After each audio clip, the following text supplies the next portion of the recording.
segment of our committee meeting, starting also under agenda item 7 with the results of the independent assessment of the sustainable energy subprogram partnerships. And I would like to invite the evaluator, Nelly Dolitze, to make a presentation in this regard. Thank you very much.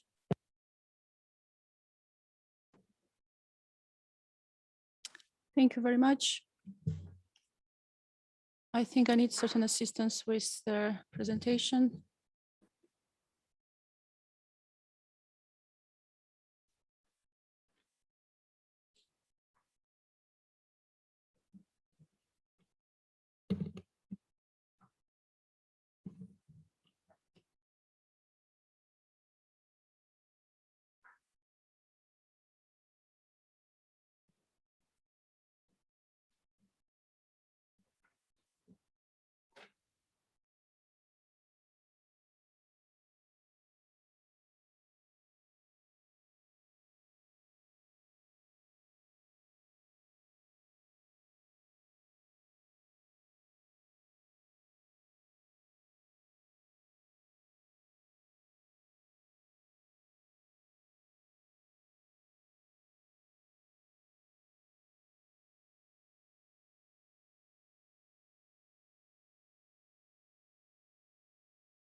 Patience, it's coming up shortly.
Thank you so much. And before I start, I want to say that it's an honor for me to be here and present the results of this evaluation. And at the same time, I would like to say a couple of words about the structure of this presentation. The first part will be about evaluation goals, scope, objectives, the methodology and stakeholders reached out and interviewed in the course of this evaluation. The second section will be covering key findings, conclusions, recommendations, and the management response to these recommendations. And the final section will be actually addressing the decision B69, which was adopted by the Economic Commission for Europe and which is focusing on circular economy and sustainable use of natural resources. And overall, I'll be talking about a kind of macro level strategic actions to be taken to implement this decision, but that will be presented through the prism of the evaluation, which was conducted a year ago. Next slide, please. The goal of this evaluation was to assess and analyze the existing collaboration practices the Economic Commission for Europe had with internal partners, with other UN agencies, and with some external partners in delivering on energy for sustainable development. And the evaluation methodology was based on the key evaluation questions which were incorporated into the terms of reference of the evaluation. And these evaluation questions were grouped around the criteria of relevance, effectiveness, efficiency, coherence, impact, and sustainability. Actually, the evaluation assessed the cooperation practices of Sustainable Energy Division from 2016 through 2019. And overall, the overall result of this evaluation was plan to contribute to enhancing the cooperation of the Economic Commission of Europe and Sustainable Energy Division of Economic Commission. And cooperation, I mean, in terms of cooperation with existing and potential partners. The next slide, please.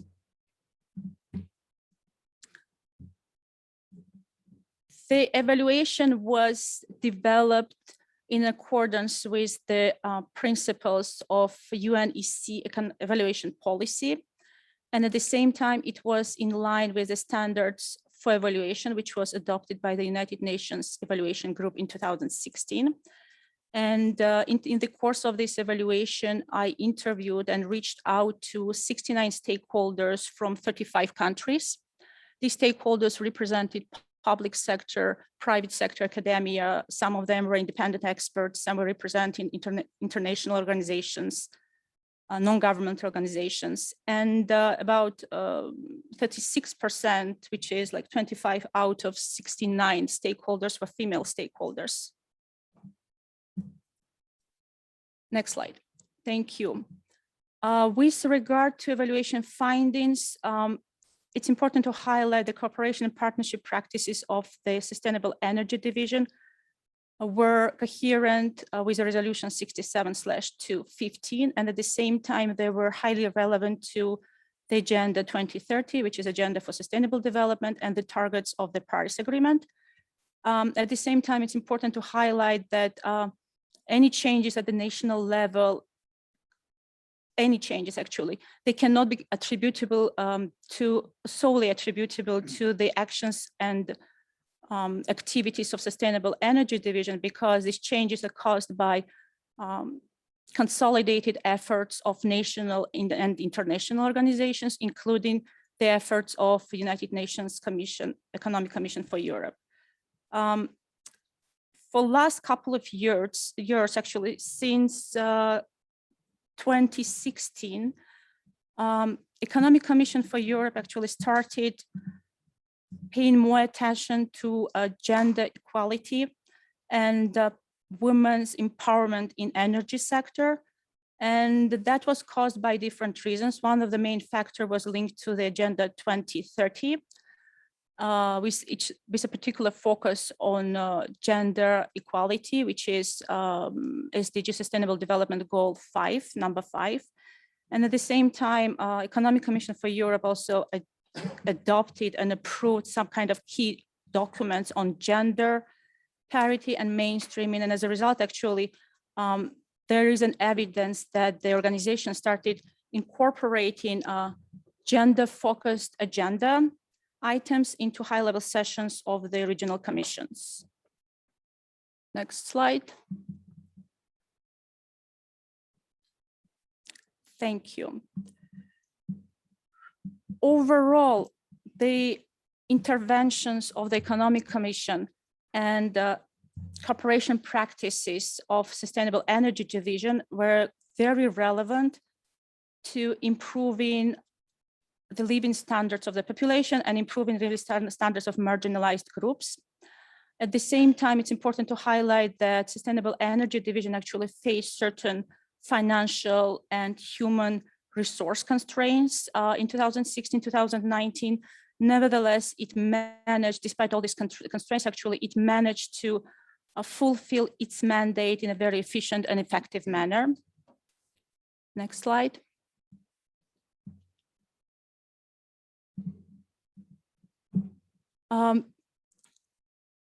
To address this financial and human resource constraints, actually, Economic Commission for Europe started implementing a so-called decentralized resource mobilization strategy, which allowed the organization to diversify the funding sources and be less dependent on the regular budget. It's also important to highlight that sustainability of the UNECE partnerships with its member states and some other external parties pretty much depends on the value added by the Economic Commission and the perception and of the stakeholders, internal, external ones, on the role and the position of the Economic Commission and Sustainable Energy Division in the domain of sustainable energy. And the next slide, please. The evaluation actually came up with 6 key recommendations. The first 2 recommendations were focused on the issue of how to resolve the issue of shortage of human and financial resources. Actually, it was suggested and recommended to continue diversifying the source of funding and attract extra budgetary sources. And this recommendation actually was fully accepted by the management. Another relevant recommendation was to adjust the business model, existing business model, and hire P2 or P3 level consultant, so-called partnership officer, which was not really accepted by the management. And the reason was because this additional human resource, actually, this P2, P3 level consultant would require certain financial sources which are not really available, and it's not really feasible to fund this position through extra budgetary sources. And at the same time, there were some kind of, and there are still some kind of regular budget limitations. The next recommendation was to consider conducting or planning impact evaluations of specific interventions. As an example, it was suggested to conduct impact evaluation of International Center of Excellence. And that would serve actually 2 purposes. First and foremost, actually, the organization will get some kind of measurable data and about tangible and intangible impact of it had whenever it conducted certain interventions. And at the same time, it will help to increase the visibility of the organization and help to position it as a leader in a sustainable energy domain. This recommendation actually was accepted partially by the administration, by the management, and the management actually decided to consider planning these impact evaluations for recently established international centers of excellence. Next slide. Thank you. There are 2 recommendations actually focused on the indicators to be developed to measure the progress made. The first indicator is linked to the gender issue. So it was suggested to introduce gender responsive so-called SMART indicators. And SMART actually means specific, measurable, achievable, relevant, and time-bound indicator. And this indicator and this recommendation was fully accepted by the management. The second relevant recommendation was to introduce SMART indicator to measure the progress made with regard to the impact of the Economic Commission activities focused on marginalized and vulnerable groups, including women, elderly, youth, etc. This recommendation was partially accepted because it's a subject to donor interest and the approval of the executive committee. And the final recommendation is just to keep raising awareness of the member states on human rights dimension and the impact of the sustainable energy agenda on the marginalized and vulnerable groups. And this recommendation was partially accepted, which is because it's again the subject to approval of the Committee on Sustainable Energy. Next slide. So the next 2 slides actually focus on decision B65, which was actually adopted by the Economic Commission for Europe, and which is related to circular economy and sustainable use of natural resources. And this decision actually incorporates 11 items. The point is these 11 items can be regrouped or grouped around these 5 strategic dimensions, which actually contribute to developing circular economy and sustainable use of natural resources. And the main question is what would be the role of the Economic Commission and what would be the entry point for the Economic Commission with regard to this specific decision. The role of the Economic Commission actually was well defined a long time ago. The Economic Commission plays a role as a facilitator of greater economic integration and cooperation among the member states. And at the same time, it serves as a knowledge hub for the member states and external parties. But again, the question is what's going to be the practical actions to start implementing this strategic dimension. I mean, we need to take into account that Economic Commission actually has very limited financial and human resources. And it's very important to start prioritizing what kind of strategic dimension needs to be addressed. I suggested actually, or I would like to suggest to consider enabling circularity, but of course that's subject to further discussion. And let's move to the next slide, which addresses this enabling circularity domain. Actually, enabling circularity is a framework which involves a set of interventions that support transformation from linear to circular and sustainable systems. And in this context, actually, private sector and non-state actors play a particularly important role, because whenever conditions actually evolve, the private sector itself might serve as an enabler for this circular economy. And the role of Economic Commission, we need to keep in mind that just the role of Economic Commission is to be a facilitator and knowledge hub. And whenever we are talking about circular economy and sustainability, the momentum for it, for greater circularity and sustainability, potentially will be maximized whenever there is a combination of push of regulations and pull of new markets. And the Economic Commission will be playing a facilitator in terms of bringing together all these different players, market players, public, non-public organizations, international organizations, independent experts, as the Commission did before. At the same time, whenever there are kind of new interventions, technical assistance projects or technical cooperation projects planned, we also need to take into account the recommendations actually produced within the framework of this evaluation, which was actually conducted in 2020.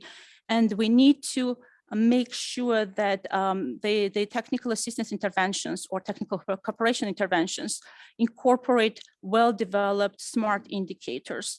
These interventions are focused on building awareness among the member states and other external parties on the notion and the concept of circular economy.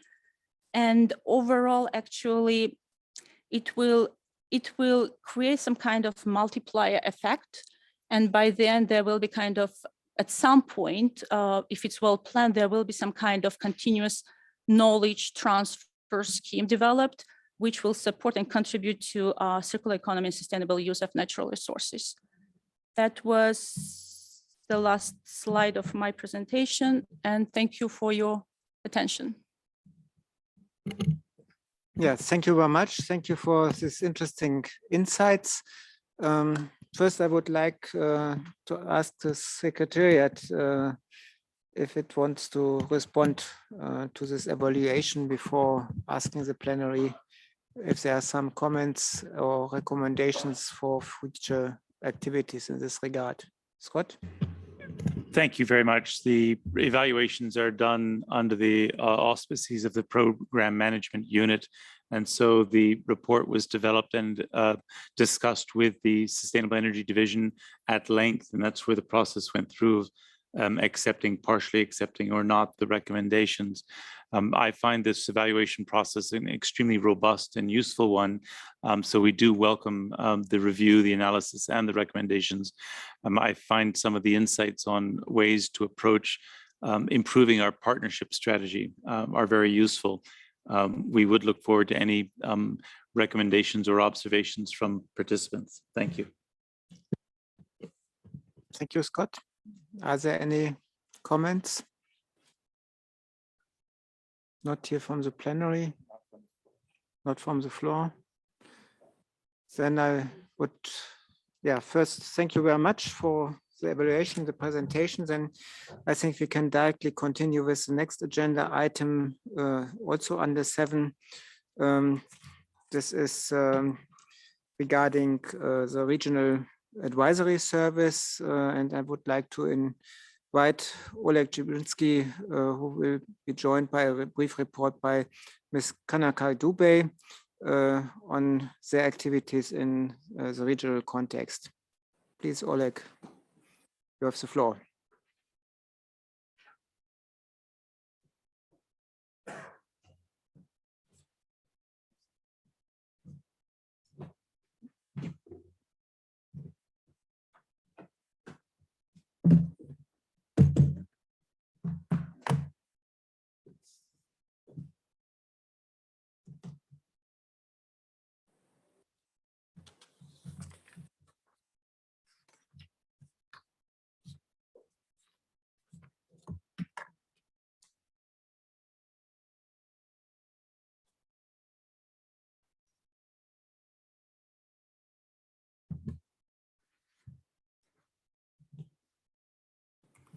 Thank you, Mr. Chair.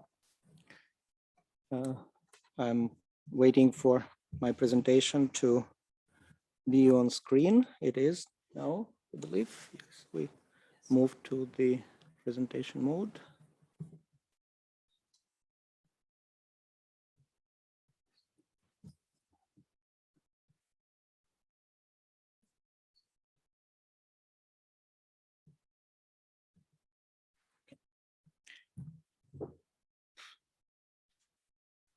Thank you. It's a pleasure for me to be able to report the results of regional advisory services in the time since the last committee session in support of sustainable energy in the UNECE region, in support of the sustainable energy sub-program. Next slide, please.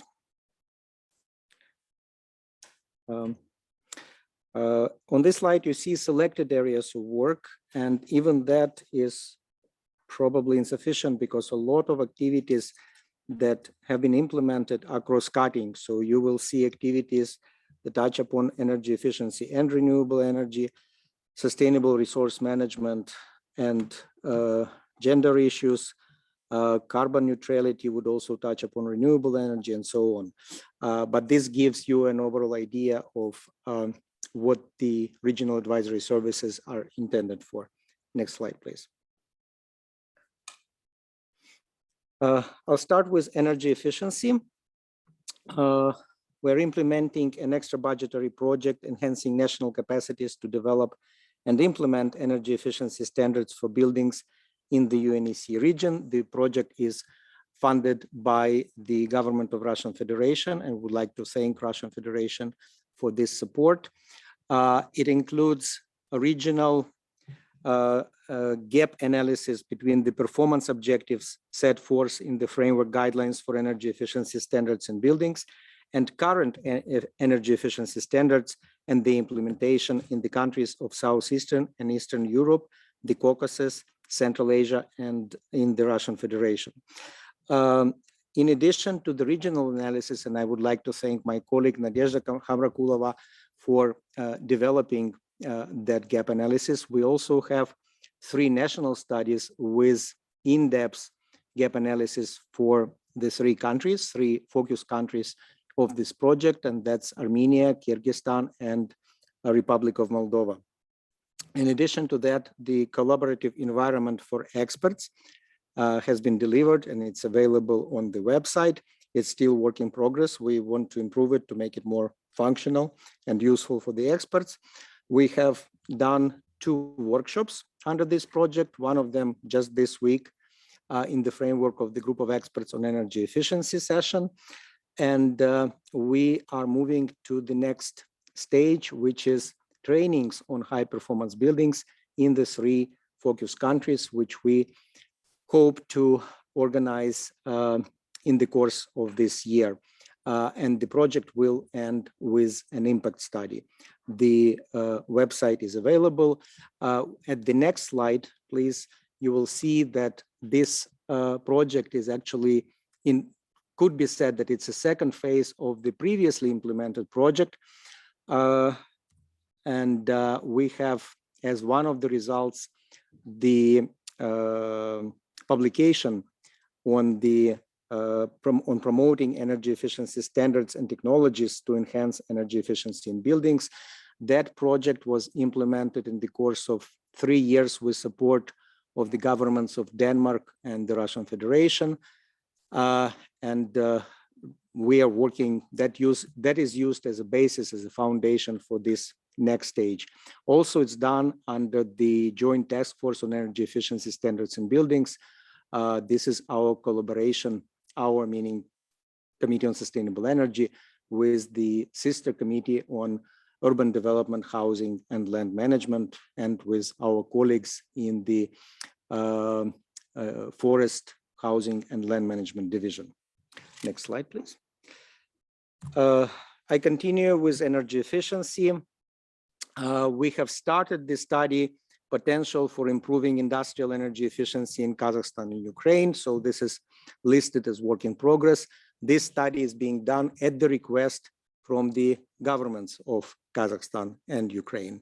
I would like to say that everything you see here, or most of it, is in collaboration with colleagues in the division.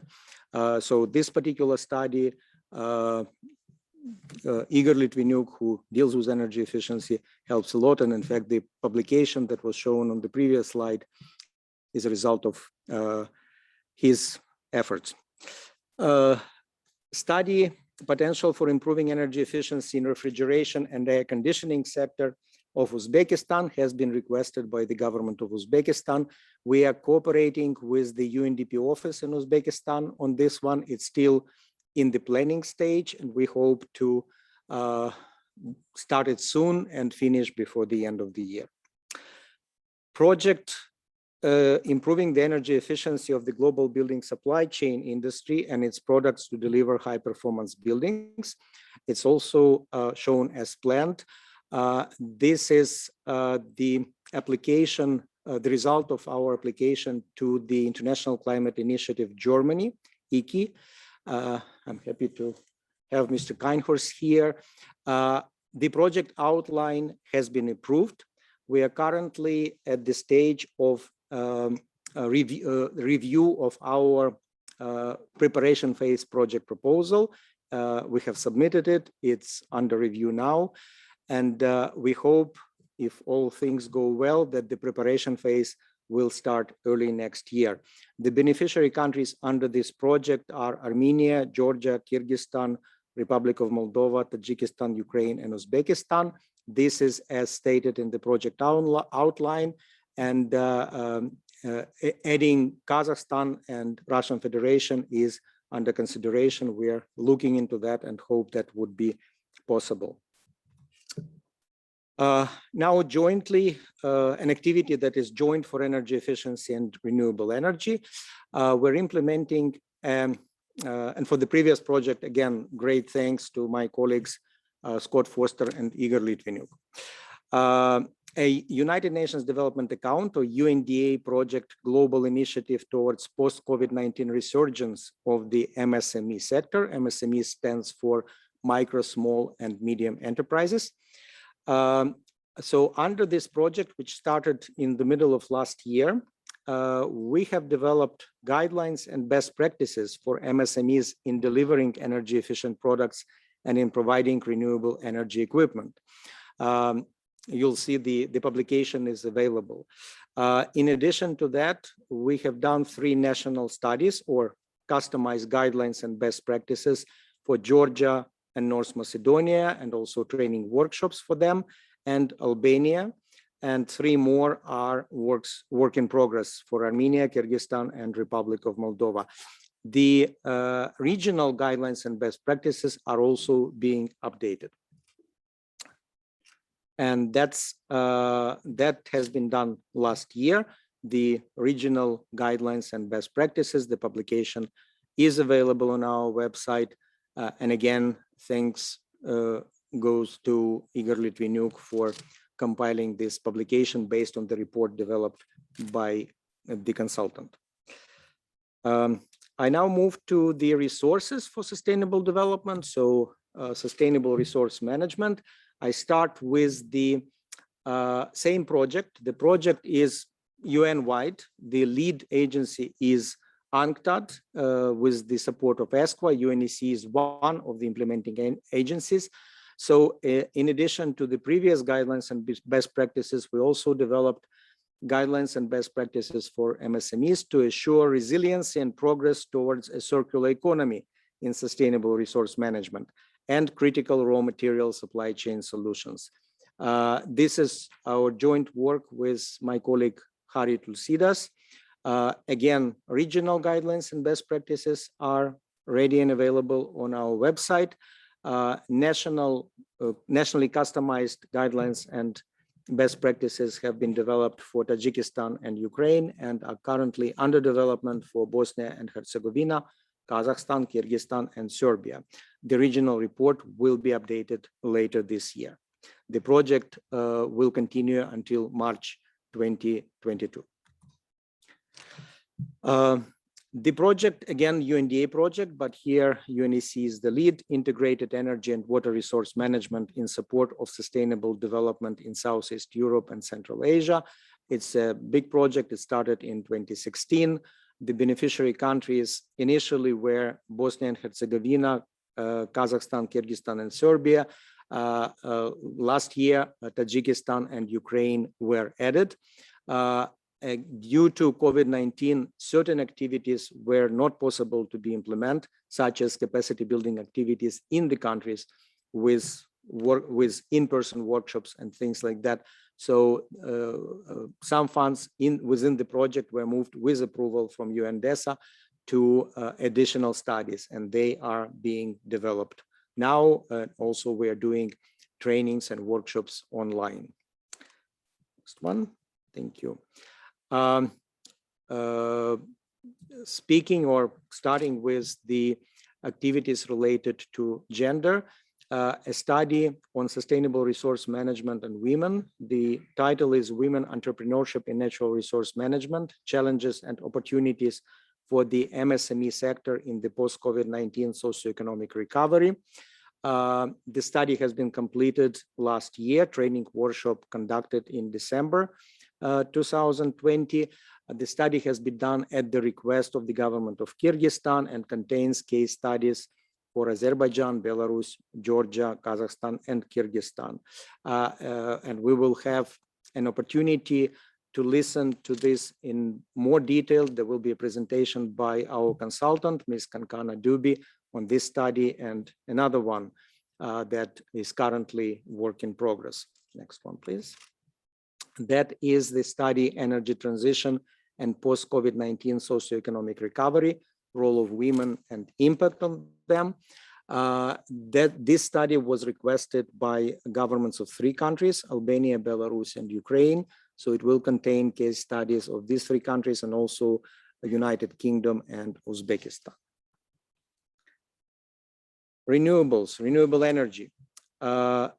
Study renewable energy financing and investment in Albania, Georgia, Kazakhstan, and Serbia has been completed. It's undergoing kind of fine-tuning, and it should be posted, I hope, next week before the session of the group of experts on renewable energy. Big thanks go to Gianluca Sambucini, my colleague, who was involved also in developing this study. And again, we had a consultant for it. We are planning jointly with Mashaf and the Arava Institute for Environmental Studies in Israel an online training course on renewable energy. This will take place for the period of 3 weeks. Essentially, it's planned as 3 days per week, 2-hour sessions for 3 weeks.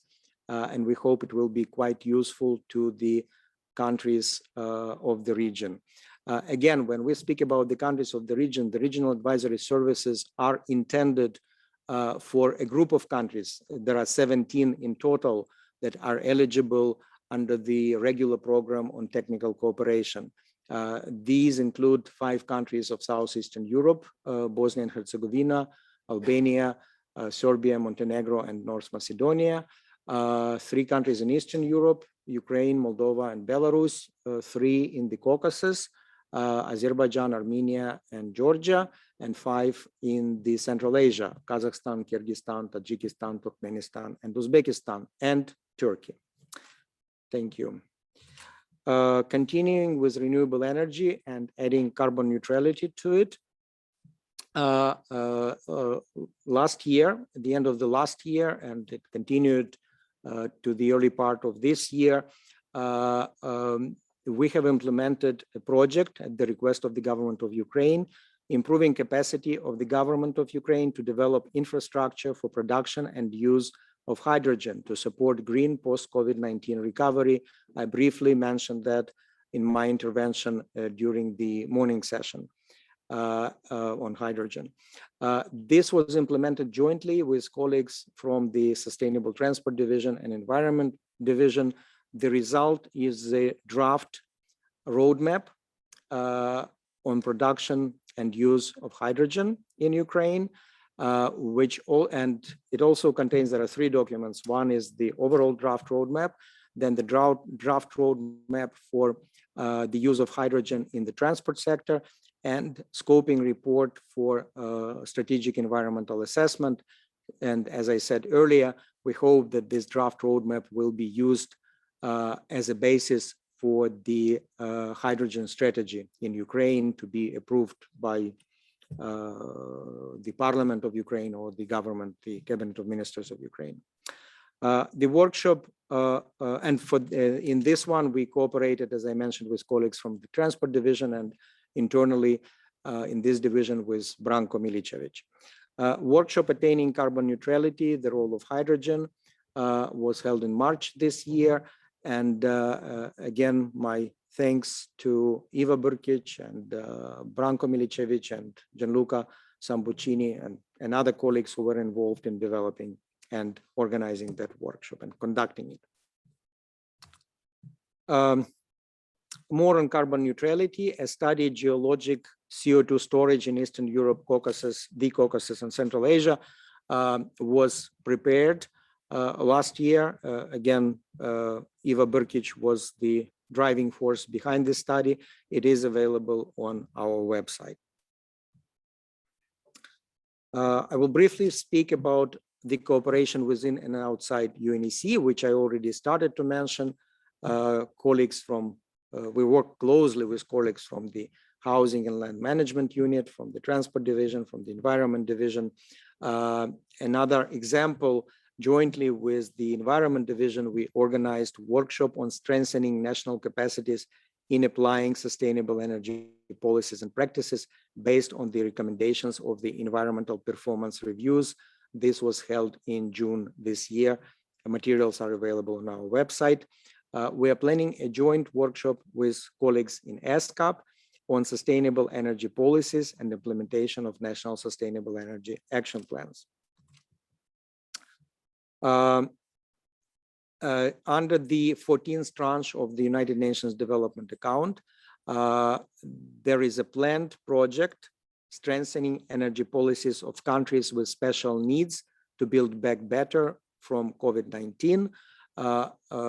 We are cooperating with ESCAP in this, under this project. ESCAP will be the lead agency. We are the second implementing agency, and the foundation for this project is the work we have done on national sustainable energy action plans. That's on the UNECE side, and on the ESCAP side on national roadmaps. Finally, this year and last year were kind of exceptional. Before last year, we held International Forum on Energy for Sustainable Development every year since 2010. Last year, because of the COVID-19 crisis, we had to postpone it, and we are holding the 11th International Forum on Energy for Sustainable Development this year for a period of 3 months, from September to November, as a virtual forum, but also some of the workshops or events of the forum are held in the hybrid format with in-person participation, and 3 of such workshops were held earlier this week on Monday and Tuesday in the framework of the group of experts on energy efficiency. So there will be more events under the in the framework of the forum, and the official opening of the forum was in fact today. That was the high-level dialogue of the executive secretaries, which you had an opportunity to watch at 1 o'clock. It was also, I understand, broadcast under this session of the committee during lunchtime. So it is a cooperation with all 5 regional commissions, with UNDP, UNEP, and other international organizations. I will stop here. You see the link to the regional advisory services on our on the SED website, and I'm happy to answer your questions if there are any. Thank you. Thank you very much, Oleg, for this interesting report and this huge number of activities and broadly implemented by the regional services. Question before we open the floor for questions. Will your colleague, Ms. Kanka Dubai, speak afterwards. Okay. Yeah. Are there any questions? Otherwise, we can directly continue with her presentation. Please go ahead.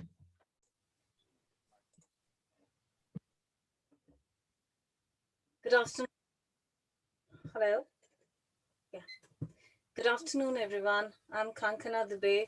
I'm here to present an overview of the two gender-based studies mentioned earlier by Oleg, which I had the opportunity to author. I'm waiting for my slides to go up. They're coming in just a moment.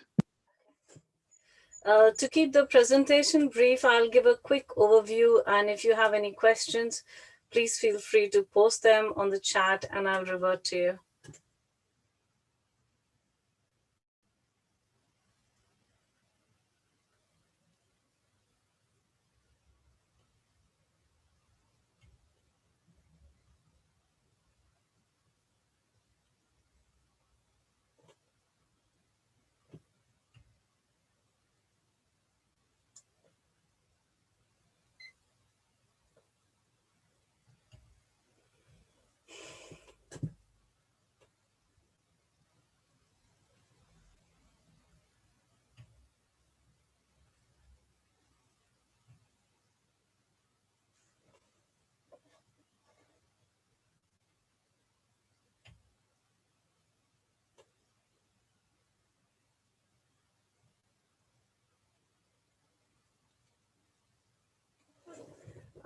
Can you take on the first slide, please?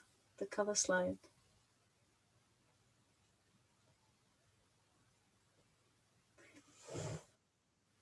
Okay, anyway, yeah, so the two studies that we would talk about today were undertaken to explore gender equality issues in the energy and natural resources management sector. Both studies have 5-country case study from the UNECE region. Next slide, please. The first study was on women entrepreneurship in natural resources management. The first part of the study focused on identifying the opportunities and challenges related to the natural resources management sector for women MSMEs. And the second part of the study explored the opportunities and constraints in the post-COVID-19 socioeconomic recovery plan. The key findings were that yes, there is an evident gender diversity problem, and few initiatives have been taken by policymakers and society to promote women participation. However, the good news is the tertiary education and choice of studying STEM courses amongst women have increased. Next slide, please. The challenges for women MSME across finance, information, and skill development were discussed in the study, along with opportunities that currently exist and are further being developed in the sector, from which women can definitely benefit. Next slide, please. Several recommendations were made in the study which can benefit the policymakers of the countries in the UNECE region and for the 5 case study countries. In this slide, I present a few recommendations for policymakers, such as plan for country-specific initiative to support women MSME through financial and incentive mechanisms, development of database on women participation to inform policymakers, to develop an enabling environment for startups, and develop a disaster management plan to overcome consequences of future pandemics to insulate the MSMEs from the social and financial impact of such crisis. Next slide, please. The second study was on energy transition and post-COVID-19 socioeconomic recovery, role of women and impact on them. The study assesses the opportunities and challenges for women and their role in the energy sector and its transition phase, especially in a post-COVID-19 world.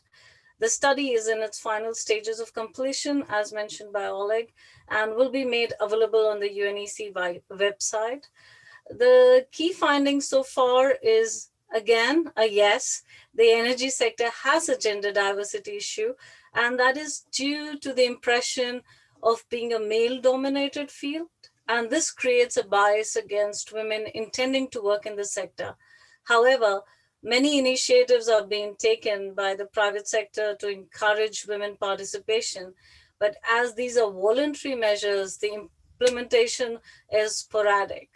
Next slide, please. The challenges for women participation are identified at social, economic, information, and at educational levels.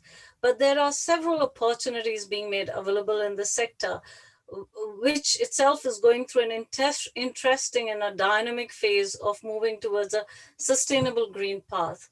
Energy is an integral sector of economy offering many new opportunities, and women can pursue careers as entrepreneurs, investors in labor workforce, and by taking up ancillary activities. So there is a lot of opportunities within the sector for the women to participate.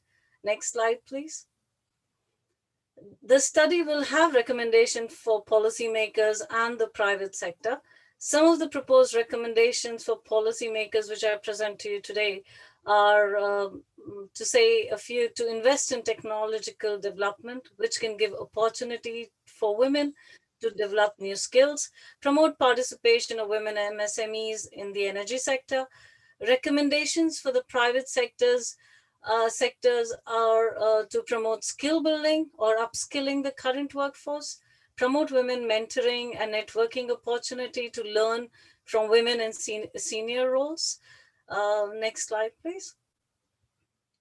Although undertaking these two studies were a challenging and a good learning experience, considering the common theme of promoting gender participation in a post-COVID-19 world and in the energy sector and the natural resources management sector, I would highlight there are some common recommendations which are imperative for both sectors and requires action by policymakers, the private sector, and the society. To mention a few, action is required to eliminate the social stigma that prevails at grassroots level in the society, and develop a robust labor policy, which is important considering the dual role of women as family caregiver with an active career. And last, I would say to promote capacity building through education and training. There are more recommendations in the study, but in the interest of time, I'm keeping it very brief. So I invite you to read the two reports. Next slide, please. The first report is available on the link given here, and the second report will soon be available. And I hope you will enjoy both reading both the report. And I thank you for your time now.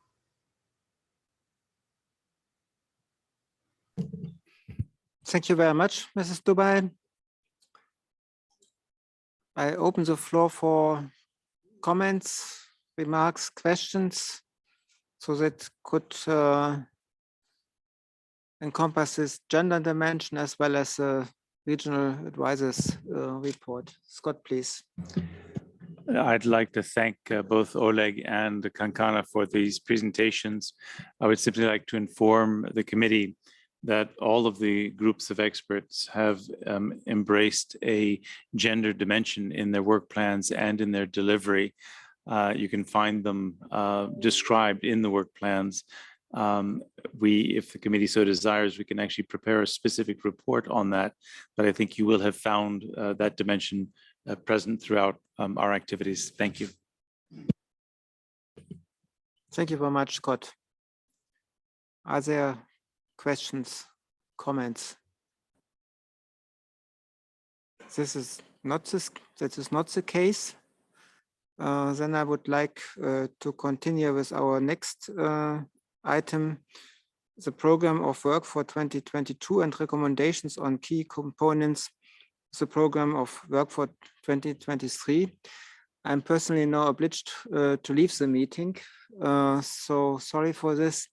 And I would like to hand over to Ray Pilcher, who is ready to continue for the rest of our committee's meeting. Thank you very much for this. I also would like to take the opportunity. Also, I do hope that we will find an an opportunity with a broader audience to thank Scott for his work as director of the committee. As if nothing is changing, but you never know, that might be the last committee meeting for him. But I do remember that we have once split it in 2 sections, so there is a chance. But if we do not do it this way, then at least I wanted to take the opportunity. Also, we will meet for several times in the next months in the bureau, but having this audience here with the committee, great thanks to you and the secretariat and your guidance and directions in giving the directions for the secretariat and the work of the committee. Thank you very much. Thank you, Jürgen, and safe travels back. You are right that there might be changes and we can have more than one meeting. We did try to contact the Secretary General about raising the retirement age, but that hasn't succeeded yet.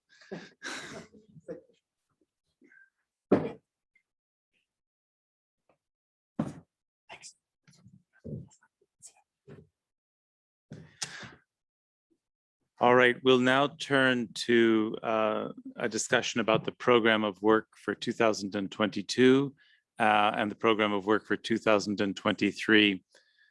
In previous years, the committee has been presented with the programs of work for approval, and yet there was no opportunity to make comment or make any changes. It was just like, here, approve this, and you can't change anything. Needless to say, member states weren't too enthusiastic about that sequence. So there's a new approach that's being taken. We will present the program of work for 2022, but also give early indications on the program of work for 2023, which allows member states to provide input and recommendations. I don't know if this is put as a presentation or if we should put the, yeah, okay. The documents are listed here. They were distributed around. You have ECE Energy 2021/1, which is the draft program of work for the Sustainable Energy Subprogram for 2022. And then the one that's really the topic for today, which is this outline of the key components for the subprogram for 2023. Could you go to the next slide, please? We need to go actually to the program of work document if we have that online. That's not this slide, so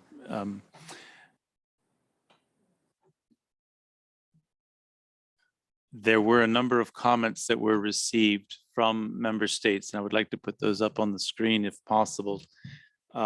In essence, it's a matter of looking forward to 2023 to see if there are key specific items that should be included or not. A number of comments that have been received are certain projects that have been will have been finished by 2023 that should not be referenced in the document. While we're waiting for that to come on.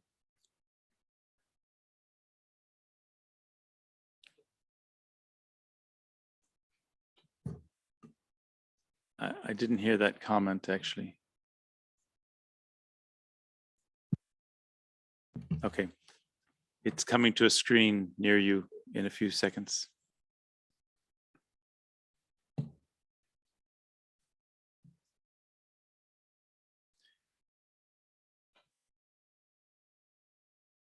So if we could just scroll down, this is for 2023, and there are quite a few comments that were made. We have 2 paragraphs that are alternative paragraphs. The first one is shorter, but it says the objective to which the subprogram contributes is to improve access to affordable, reliable, sustainable, and modern energy for all, SDG 7, and to reduce greenhouse gas emissions and the carbon footprint of the energy sector in the region.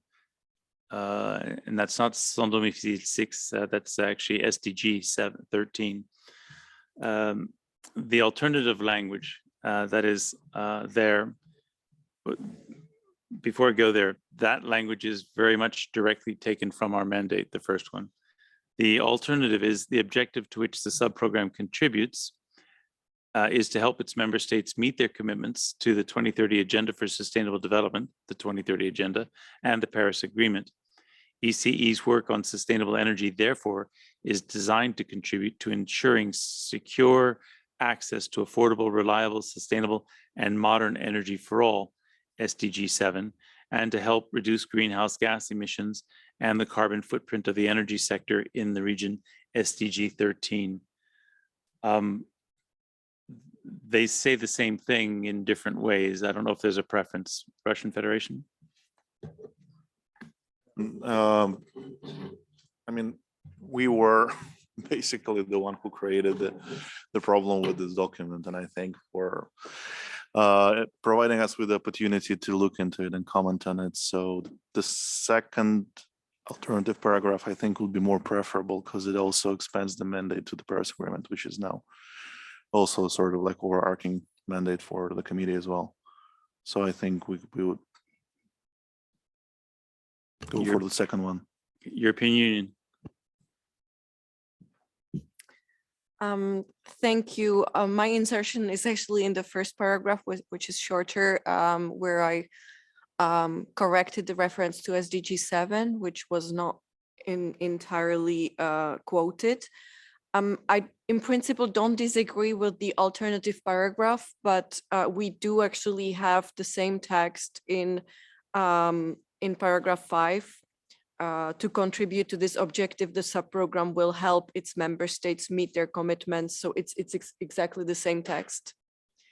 And so I would prefer not to repeat it, and maybe in the spirit of being brief in the objective, I would prefer to have the shorter version there and the longer version in paragraph 5. I see a nodding head, yes, so sold. Good, so we'll go with the first version, and the alternative language is not lost, but is reflected elsewhere. So if we can scroll down then.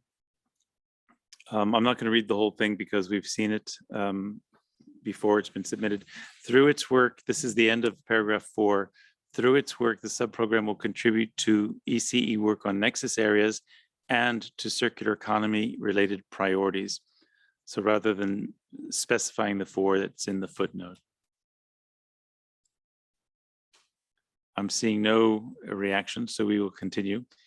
Paragraph 5 is what we've just referred to contribute to the objective. The subprogram will help its member states meet their commitments to the 2030 Agenda for Sustainable Development and the Paris Agreement by reducing the environmental footprint of energy, accelerating deep transformation of the energy sector to meet future needs, ensuring the sustainable management of resources, and assessing options to ensure energy for sustainable development.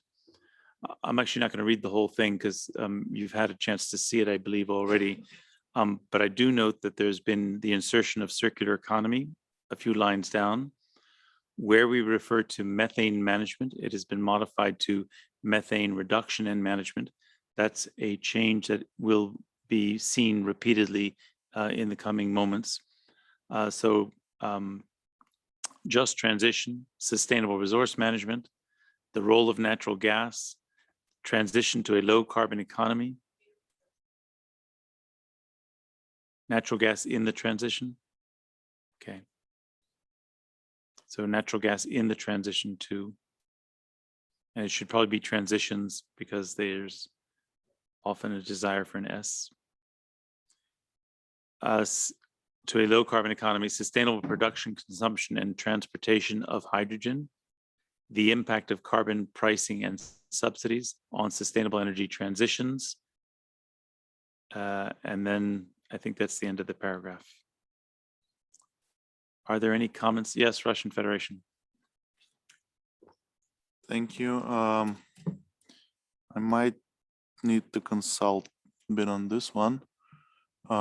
First of all, as far as I understand, then I would rather stick to the agreed names of the working groups when I would address the sub-program areas of work.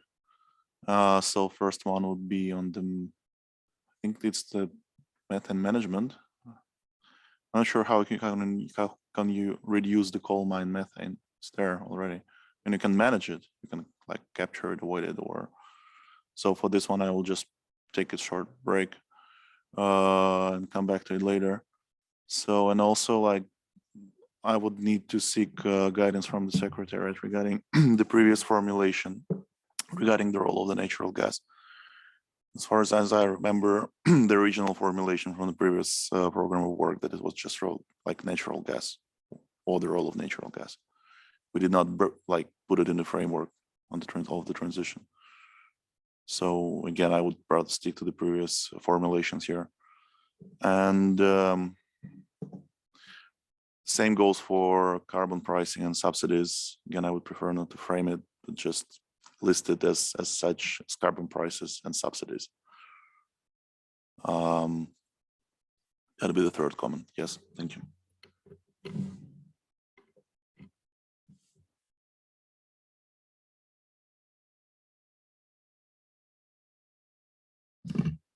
Just before I call on the EU, we've gone through the program of work process with New York, obviously every year or every 2 years.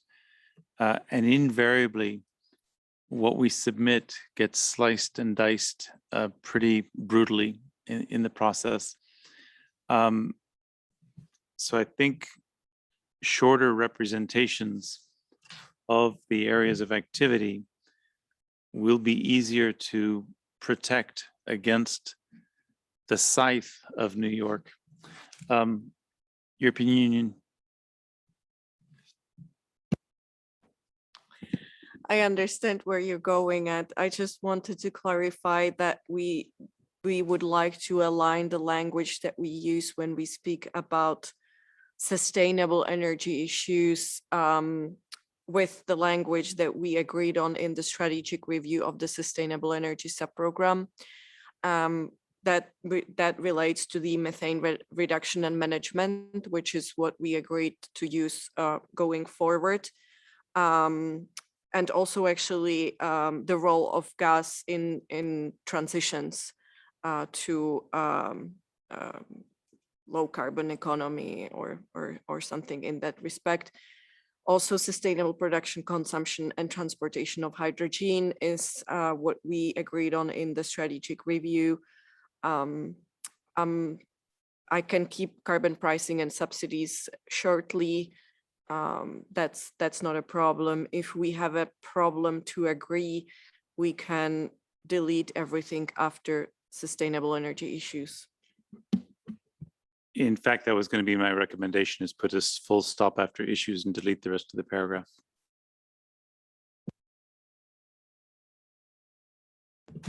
So it would read, yeah. So those are all examples. Would you agree with that? Yes. I see no objections. All right, if we could scroll on down, please.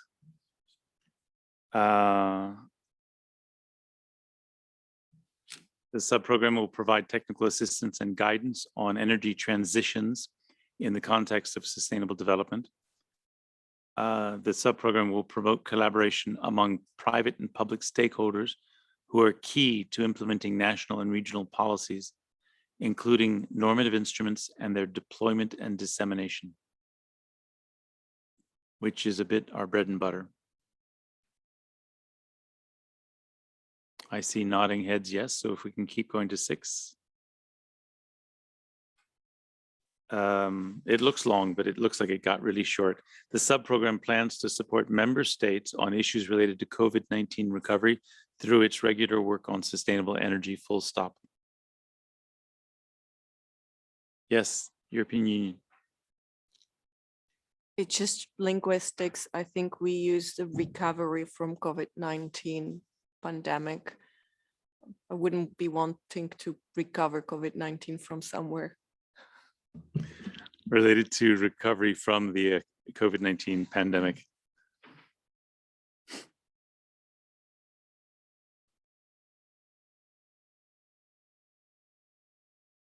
Thank you. If we scroll down to A, we've simply added "and the Paris Agreement" to that language. We can scroll down. We have sustainable development added. They are different colors, and that means different things, but I'll read them out anyway. C says improved access of member states to frameworks and tools required for integrated and sustainable resource management that aid progress towards a more circular economy and contribute to the food, water, energy nexus. And then D, implementation of requests from the Economic Commission for Europe to this Committee on Sustainable Energy. Then we go down to, I suppose it should be E, but it looks like it's an F. That's just a numbering issue, so there's nothing in there. So then we go down to the deliverables. And what's important to note, if you can scroll up to the top, please, so I can see the headings of the columns. You have 2022 planned and 2023 planned.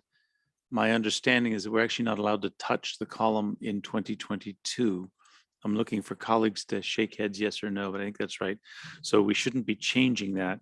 It's only the 2023 numbers that we should be looking at. And so we had suggested, and I think it's the route we should go, that we not break them down, that we have 3, 4, and 5 as the main headings, and we put the numbers in there, and that we not give the details of which ones we mean, because it's in 2023, and that would give us a bit more flexibility going forward. I'm going to ask colleagues, because I know we had agreement from PMU on that. I don't know if that's still the case. Can you react, Stephanie?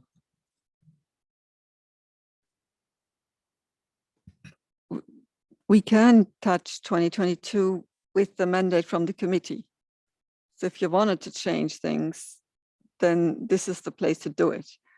But on what's actually listed is projects for which funding has been pledged or we already have the funding. And I think that's important to note, because this is where you see a number further down of projects added or removed, which doesn't work for this process. So in this list, only projects for which funding is already in the pipeline. Okay, that actually wasn't my question, but that answered a much bigger question, which is therefore very helpful, that the numbers that go on this table are the numbers that we know. European Union. I think this obviously comes from the fact that we have changed the programming and planning cycle in the UN. And as we are now looking 2 years ahead, and this is the first time that we have the opportunity to actually plan 2 years ahead and contribute or discuss the program of work before it is approved in New York. We would like to see an opportunity to include the projects for which we asked to seek funding in this document in some form. For example, in a separate paragraph or in a note of kind, because it would be a little bit odd that in 2 years' time, we would have to try to implement projects that we try to plan for, but because there was no available funding 2 years in advance, we were not able to put them in the program of work. If we have to go ahead in that way, the program of work loses a little bit its meaning, because half of the projects will not have been included. That's completely an accurate statement. I think I'm going to have to ask for advice from PNU on how they want us to handle that, because it's completely correct. So we can go through this process, but I think we should take note of your point, and we need to go back to PMU and just say, this is a reality. How do we manage that? And maybe it's a note. And if further funding comes in before we send it to New York for approval, that gives us an update opportunity. I'm looking at Charlotte and Stephanie to see if you agree with what I've said. Yeah, okay. Why don't we actually add a note further up, like for example, here, under deliverables to be implemented, you could insert paragraph 8 or and make reference to the request of the committee for the following projects. And then, you know, or you put it as a new paragraph, what have we got? 7, 8. I think it would be easy just to add at the end of page Yeah. 9, paragraph 9, just to simply say that there is lack of certainty regarding the totality of projects that will be funded by the time the 2023 program budget is approved. The committee would requests an opportunity to update this, some language along those lines. I think that's what you meant. Is that correct?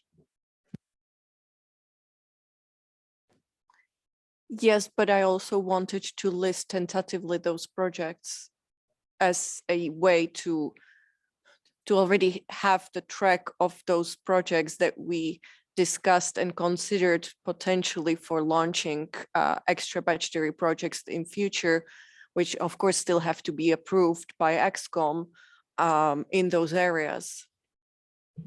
All right, thank you. I'm going to suggest that we make reference to an annex, that we approve this document now, if we have an agreement, and that we be able to provide you with an annex with that listing and do so through communications.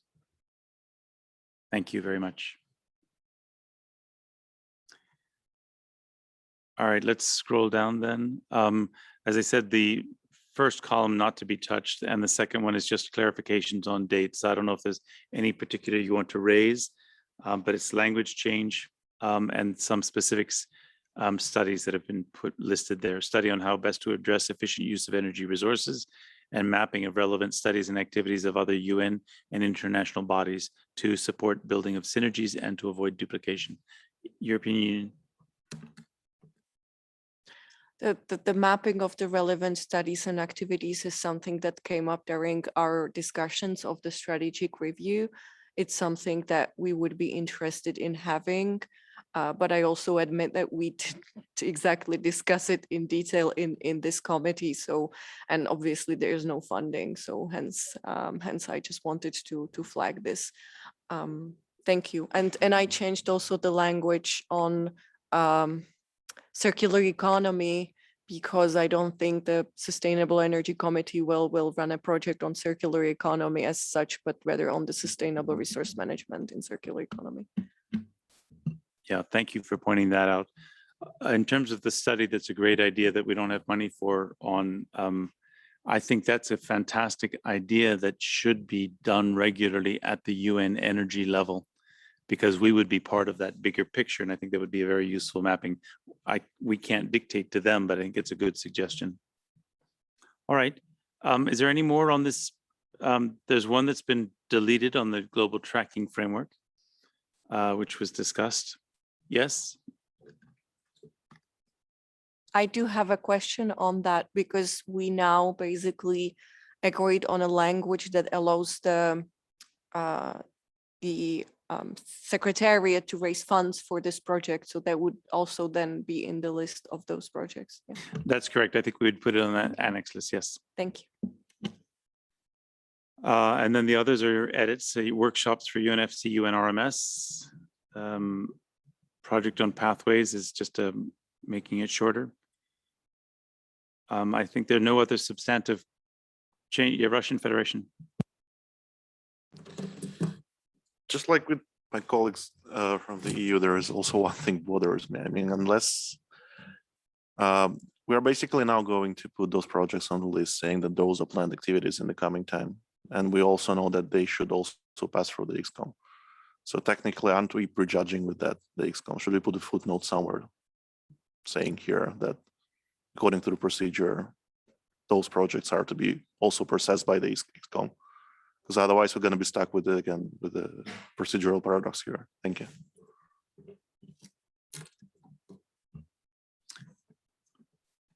That's an interesting observation. The rules say that if you have a project that's been approved by the committee, but I think we've gotten to a mode where just every project where we're receiving funding has to get approved by the ExCom. So there's absolutely no doubt that any public projects that are coming through will be reviewed and approved by ExCom. That's correct.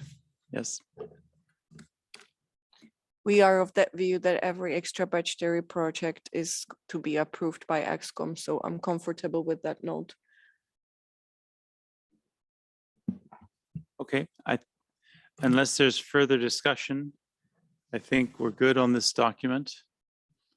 There are this annex thing that we've agreed to, and we need to have that additional language at the end of paragraph 9, which maybe we can put that in while we move forward. Chair, I think we've come to the end of agenda item 7, but we need to do the conclusions and recommendations. Should I turn it back to you?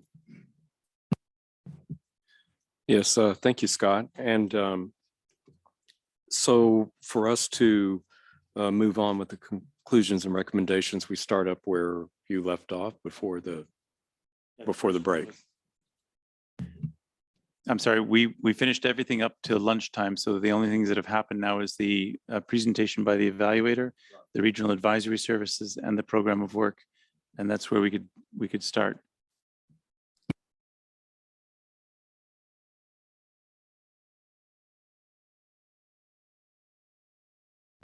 Yes, if you'd put that on the screen, please, so we can move forward. Which means we need to stop showing this.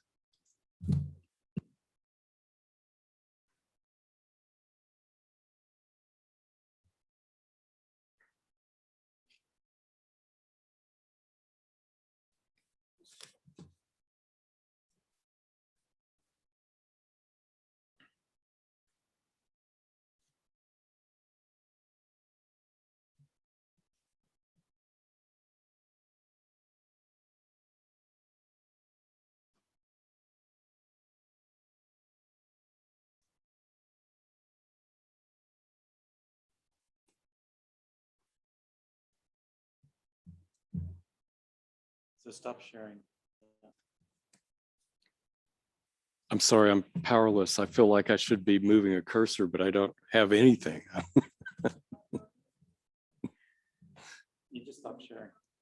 Plans. Do you want to do it while we go through, or would you rather want a discussion on the only other really substantial item that I can see, and then we go through the report? It's just a suggestion while we're sorting out the system. Are you referring to the CCS comment? No, to the work plans, because you said that we're at the end of item 7, but in fact, we're only just beginning. We have the approval of documents, and the approval of documents are the work plans. And we know that we have comments there. That is correct. I misspoke when I said we're at the end. We have one last item under there, which is the program approval of documents. But let's do this since we're here now. Can I go through? Yeah. You want me to, or you want to? Okay. So for the results of the independent assessment, if we can scroll down, I'm only going to focus on the conclusion, and that is under paragraph 59. The committee noted the results of the independent review of ECE collaboration with the United Nations and other partners in delivering on energy for sustainable development. The committee further noted the management response and follow-up actions to be taken by the Sustainable Energy Division in response to the evaluator's recommendations, including A, to continue to focus on diversifying sources of funding. The Secretariat will attempt to attract extra budgetary resources from public and private sources for near, mid, and long-term technical assistance. B, to continue introducing gender-responsive, smart, specific, measurable, attainable, relevant, time-bound indicators to measure progress made regarding the gender mainstreaming agenda, and to continue to encourage active participation of female subject matter experts in relevant activities. And then C, to consider planning impact evaluations for recently established international centers of excellence at the program level or through future technical cooperation projects of the Sustainable Energy Subprogram to be submitted to ExCom by December 2022. Looking for comments. There's a comment in the chat. I don't know if it's related. Right, there is a standard template. We do have a standard template for projects. 60, the committee further noted the role that women can play towards sustainable energy and the need to promote gender parity in the programs of the committee and its subsidiary bodies. EU, please. Thank you. I would like to improve the language a little bit and welcome the efforts made during the reporting period. So it would read, the committee further noted the role that women can play towards sustainable energy, welcomed the efforts made during the reporting period, and reiterated, because we actually noted the need, or we actually spoke about the need to promote gender parity in the last at least 2 years. So I would like just to reiterate it. And at the end, to add, and to update on the progress.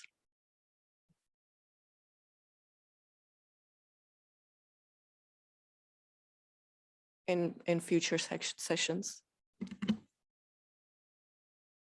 And you need to add the word reiterated before in that second line during the reporting period and reiterated the need to. Yeah.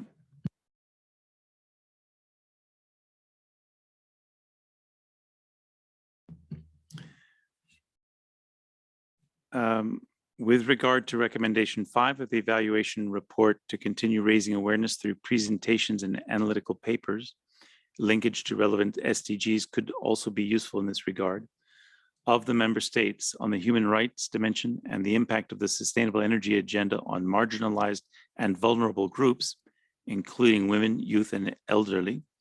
The committee noted the right to access affordable, reliable, and clean energy, SDG 7, and the impact of the sustainable energy agenda on marginalized and vulnerable groups, including women, youth, and the elderly, again, as reflected in the 2030 agenda, and agreed that these topics should be reflected in the future programs of work of the Sustainable Energy Subprogram.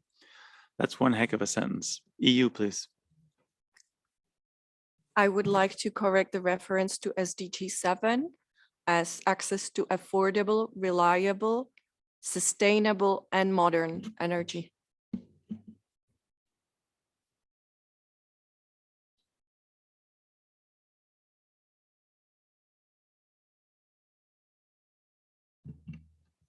Russian Federation. Thank you, and yeah, thank you, the European Union colleague. That was my first item I wanted to suggest, and the other one would be to keep the consistency across the various documents and resolutions that we negotiate, to use the language from the agenda to 2030. That would be groups, or I would rather say people in vulnerable situations. That's the term used in Agenda 2030.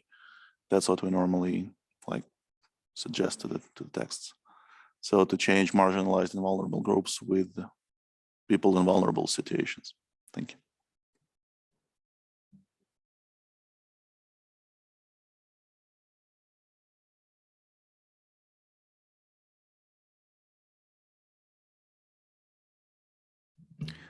And I assume we should change it as well above. Oh, no, that's the title. That's the title. We can't change it. Got it. All right. Then we go to 62. No, wait. No, yeah, 62. With regard to recommendation 6 of the evaluation report to introduce smart indicators to measure the progress made with regard to the impact of ECE's activities on marginalized and groups with people in vulnerable situations, including women, youth, and elderly, the committee agreed that future projects of the Sustainable Energy Division, subject to donor interest and ExCom approval, might capture the impact of the Sustainable Energy Agenda on marginalized and groups with people in vulnerable situations, including women, youth, and the elderly, as reflected in the 2030 agenda. Russian Federation. Did not make myself clear. It should be replacing, like people in vulnerable situations should be replacing marginalized groups. So it would be saying sustainable energy agenda on people in vulnerable situations. And then the rest would go. Got it. That's Thank you. very appreciated. Thank you. Your opinion? So the same thing above in 61. And also in a sentence above in 62.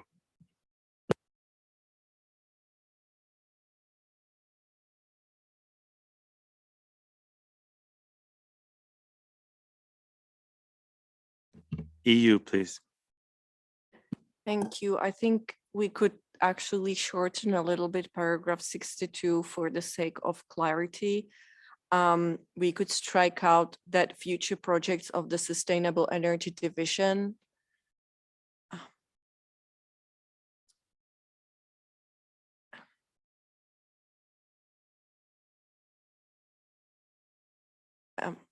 the committee agreed, can keep agreed.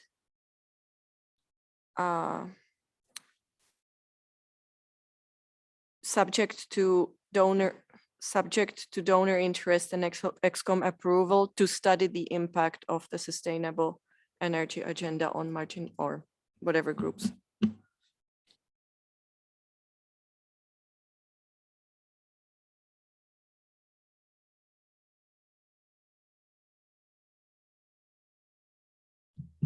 All right, thank you very much. If we can scroll down to the next.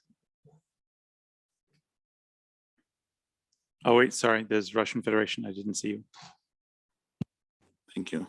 Well, I'll be frank, I want to enjoy the restful stay in Geneva and not contact my human rights colleagues from the mission. And here I would rather just say committee noted the need to study subject to donor interest and EXCOM approval. That would be a sort of insurance for me. Thank you.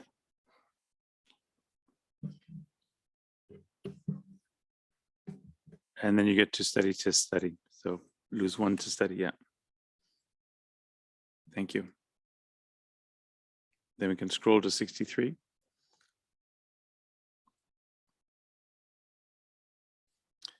The committee received an update. Oh, that's just a statement of fact. 64, the committee took note of the document ECE Energy 21-6, stressed the importance of regional advisory services and capacity building activities for its work, in particular in the current circumstances and the need to build back better from the COVID-19 pandemic, and requested a report on regional advisory services at its 31st session. That seems to be fine. So we go to XXA.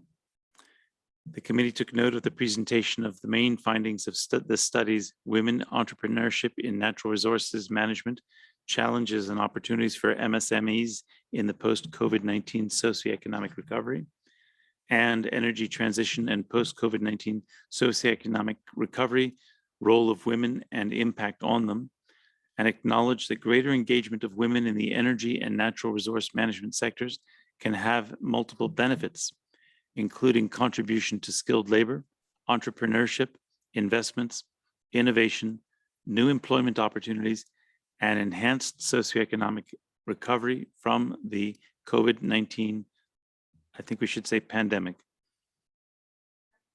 Crisis is okay? Well, crisis was fine.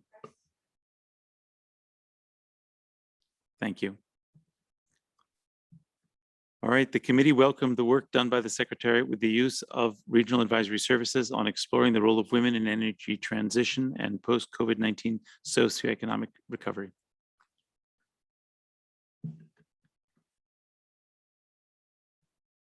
I sense conclusion fatigue is setting in.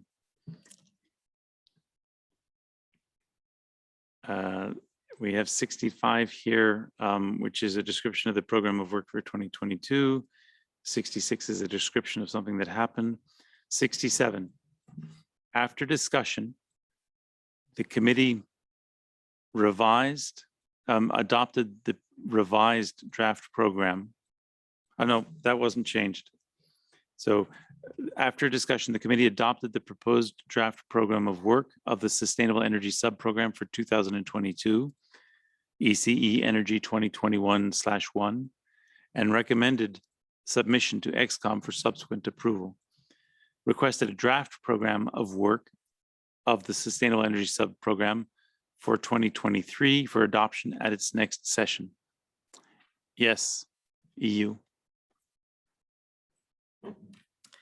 I think we should request that the draft program for 2023 reflects the agreement in this committee, because we're basically not referring to that document, if I'm not mistaken.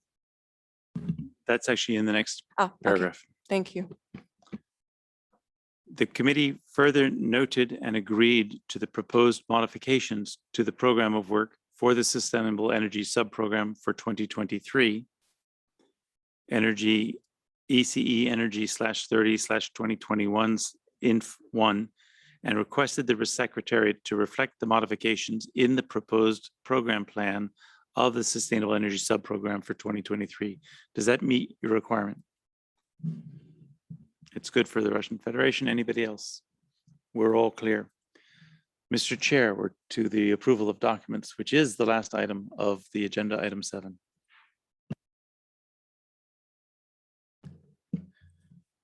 So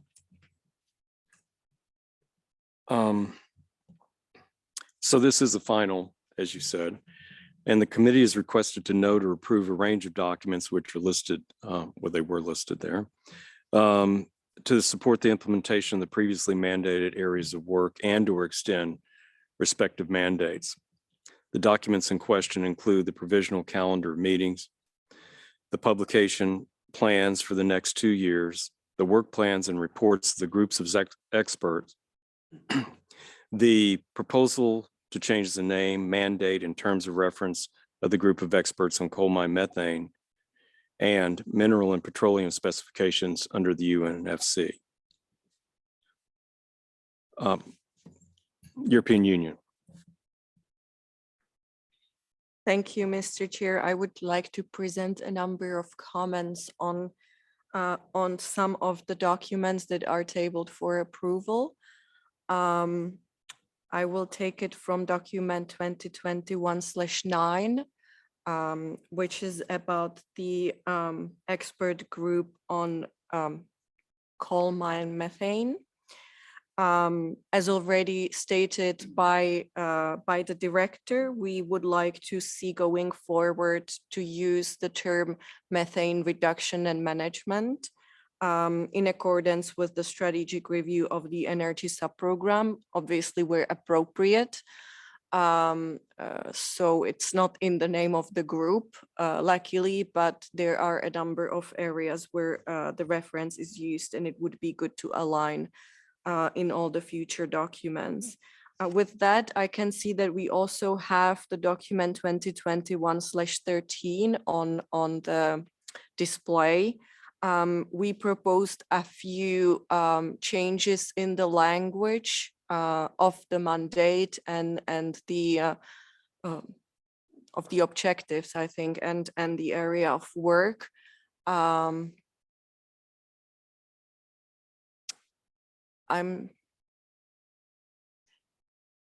can see it now in front of me. I don't know if you want me to read it or. I'll be glad to read it.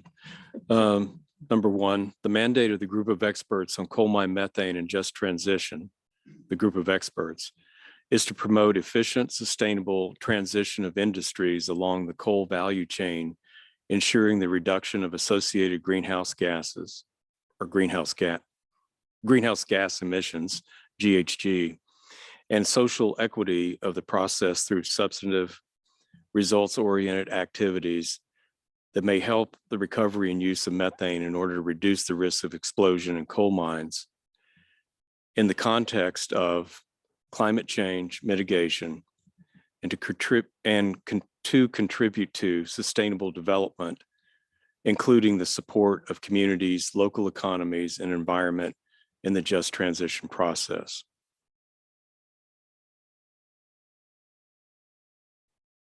there are no comments, then we'll move to paragraph 2. The areas of work of the group of experts are A, reduction and management of methane emissions through, for example, recovery and use of methane from active, closed, and or abandoned coal mines, aimed at reducing the risks of explosion, mitigating climate change, and supporting sustainable development. There's a comment, Russian Federation. It's rather general comment. Do I get it right that we are now sort of like reopening the documents agreed by the expert group and diving into them? Have we done it before? Because I would need to bring like experts from that group if we want to negotiate it, which I'm pretty much sure they've done successfully since they're tabling their report. I don't see much people in the room. I don't think we have all the experts from this group here. And I can't do that for them. I mean, I don't get salary for what they do. Well, I am one of those experts, and I don't get a salary either, but I would, I mean, I guess I would ask you, is there something here that specifically bothers you, or is it just the process? What bothers me, it's 4:30 and we have around 20 documents if we are going to reopen any of them. So I haven't seen all the proposals so far, frankly speaking, but it's just the approach or like practice that we use here. Since we have this document agreed, then again, if we are bringing it back, I have no idea what happened when this document was negotiated. Probably all these paragraphs are like a result of a thin consensus. So I don't know that. I mean, I haven't attended this group. So I trust in this group to submit a paper which is supposed to be agreed. So reopening it again, I would need to drag our expert here to sit and renegotiate the text. Otherwise, I mean, I'm just not in a position to negotiate this language. Thank you. I understand what you're saying. I think that from my perspective, the changes that are being proposed here are not really renegotiating, I think, the substance of it, but they are clarifications, and they are also aligned, I think, with earlier terminology that's been used and been throughout the earlier report. So I'm not, please. And in this case, I don't see the reason why they have not been introduced before during the meeting. European Union.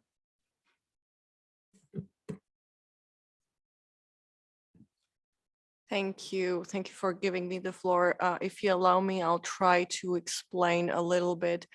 The group of experts is actually a supportive subsidiary body to the committee, and is actually not an intergovernmental body as such. The intergovernmental body is this committee. What the group of experts support for suggest for approval still is subject to scrutiny by the experts from individual governments, and that's what we're trying to achieve here. We're not trying to necessarily change actually the mandate, but the shift towards recovery and use away from management and reduction is something that we are not entirely comfortable with. And my understanding is that that's rather a language issue than an objective, because in the strategic review of the energy subprogram, we very clearly agreed that actually we are working on reduction and management of methane. So that's in fact the kind of change we are proposing for the areas of work.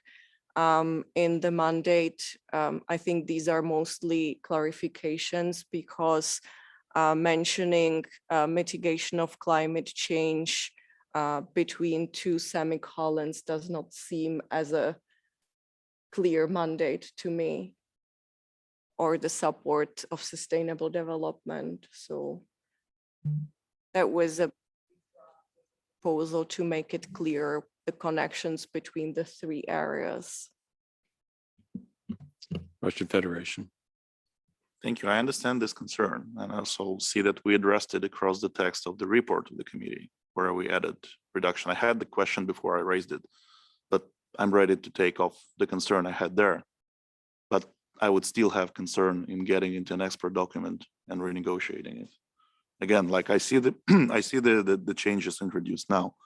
It's just I have the problem. I don't see my major problems with them. I just have the problems with the procedural part here. Because again, the expert which introduces us in that group is not in the room now.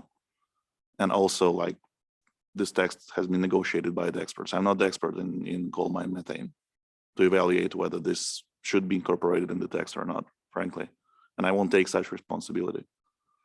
And again, seeing these changes, I don't see nothing major here, which can wait for another year to be introduced in the next year, when this document is going to be negotiated again by the experts within the group.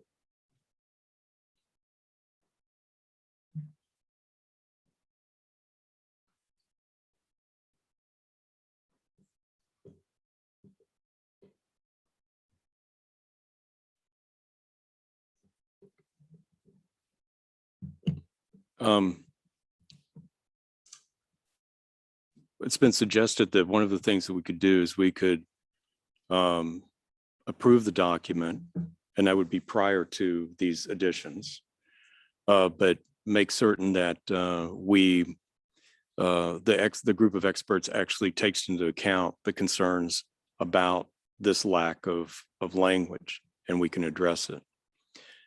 Let me, if you don't mind, I know that we're talking about procedural things between member states, but let me just discuss it a moment as the chair of the group, as this group.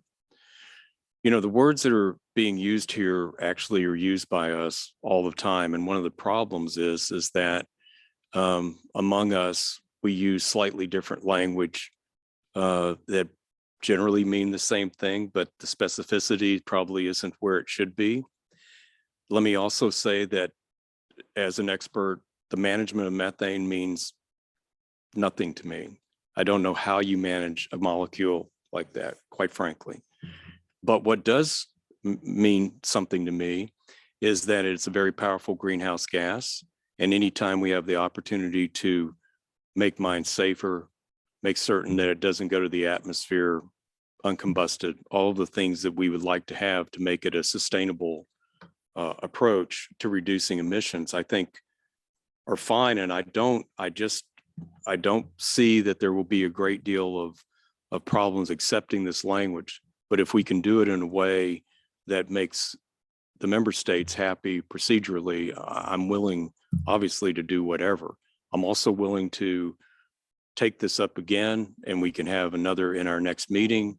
We can actually go through this, but this is actually directing what we're supposed to be focusing on. And we've been focusing on this for more than 15 years. We have 2 best practice documents that have been published and another one on the way. So that's just my comments as the chair of that group. Russian Federation.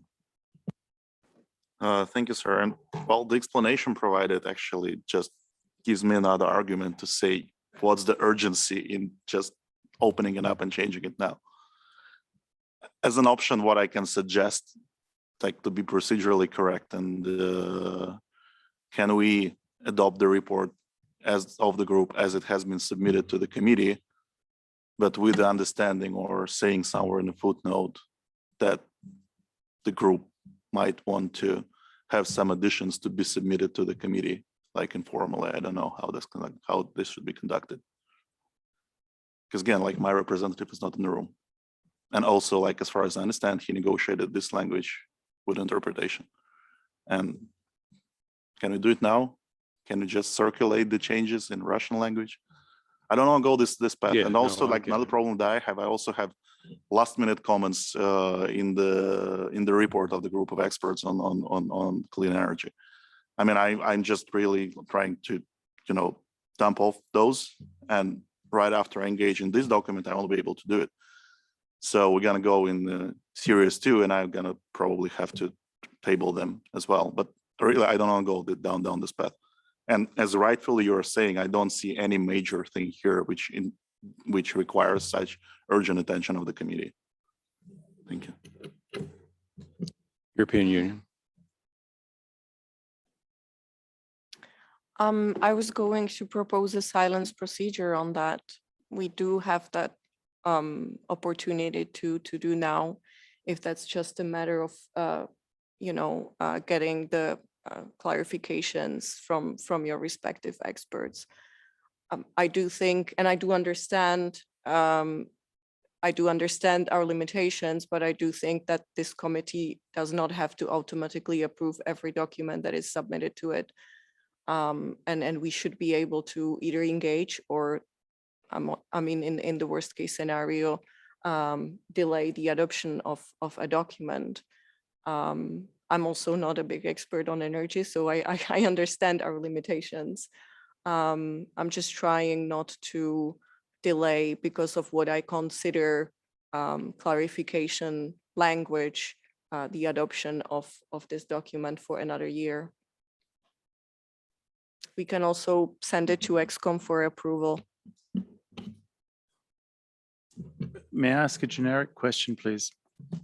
It appears that we have in front of us the possibility of comments on the group of experts on gas, the group of experts on coal mine methane, the group of experts on cleaner electricity systems.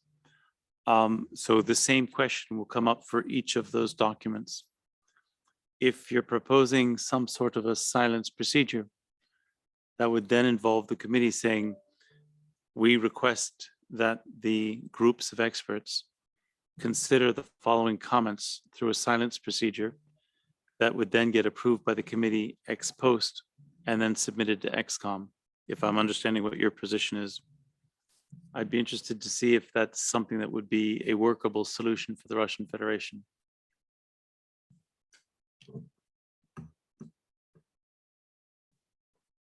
Thank you. With one clarification, as far as I understand, we need like a formal committee session to formally adopt those papers. If we are extending that, right?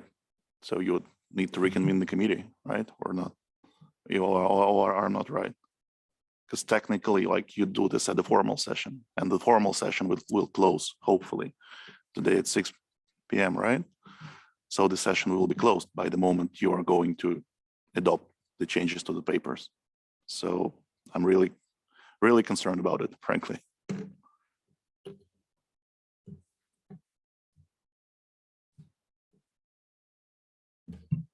Again, process-wise, what you've said is actually very accurate. That if we try to do a silence procedure, that's 2 generations of silence, because it's the groups of experts themselves who won't be convening, and then the committee that won't be convening. And we don't actually have a mechanism for that. We had a special rules for COVID, but those aren't in right now in play. So the suggestion that I made to the chair was, is it possible to approve the documents while sending a note back to the groups of experts requesting that they consider these changes going forward? In other words, it's effectively an instruction from the committee to make these changes, but getting the documents approved. European Union. So for clarification, what we are suggesting is to approve the change mandate for the group of experts and request changes, which would table an amended change mandate in the next committee for approval with the new language.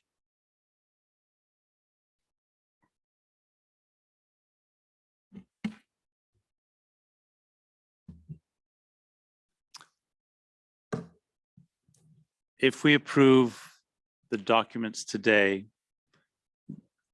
before any changes, then the mandates that have been submitted to the committee are approved. but the committee is sending back an instruction to the groups of experts saying, we've approved your document, but we'd like you to change it in the following ways. They would then have to make those changes and then come back to the committee with those revisions. I think I said the same thing you did in a slightly different way.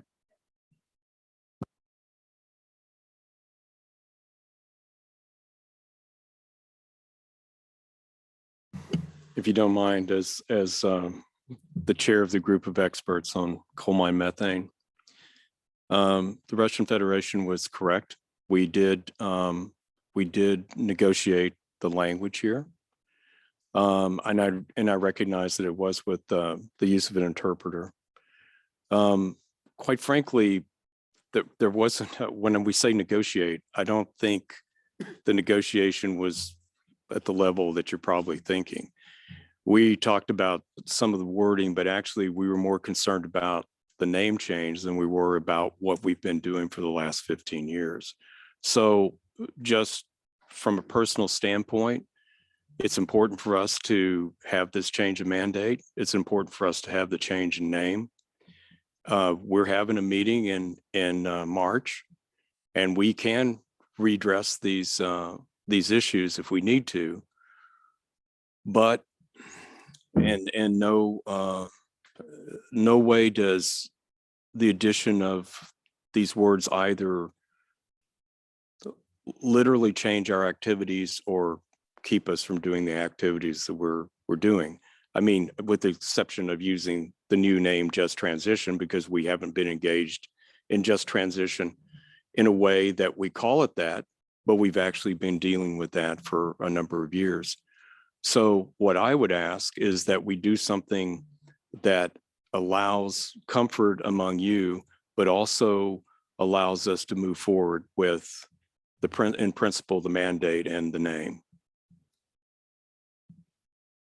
Thank you for listening.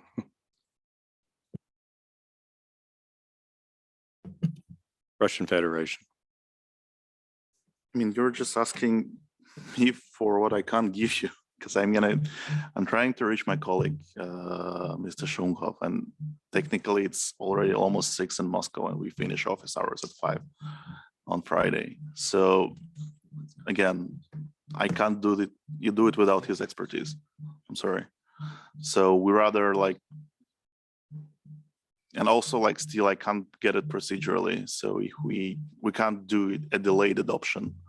That would be revising basically how the whole committee system works in this organization.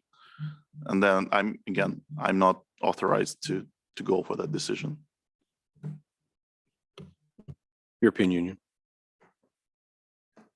Just for the clarification, I think the proposal is to approve the original document and to agree in the conclusions that there is a request to improve the language in the mandate for the expert group and to table it for approval next year. So we would approve the document that your expert agreed to. We would make some requests in the conclusions, and then we would wait for an improved language approved by your experts and other experts to be tabled next year for our approval, with some of the changes taken into account or whatever.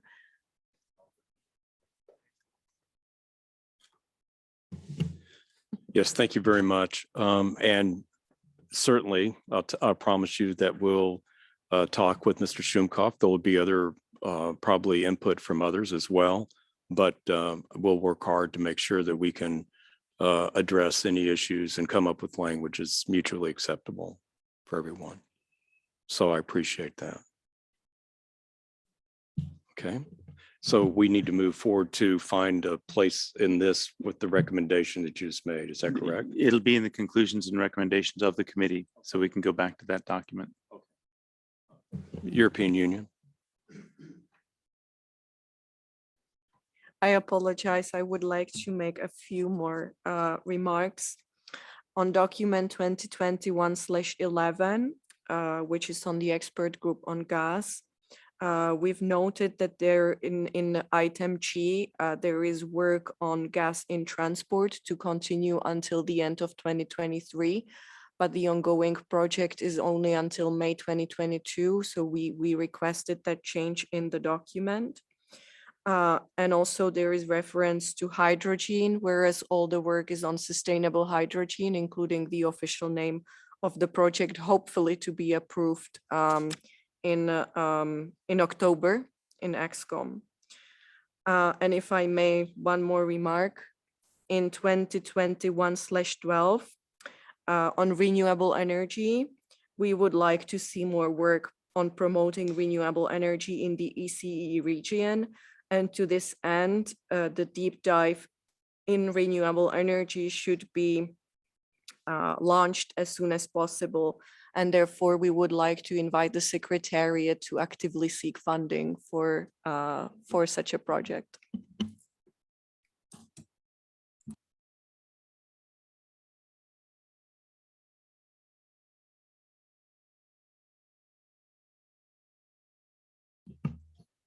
Would that last comment best be put in the committee report? Okay. It's not for the work plan. Yeah.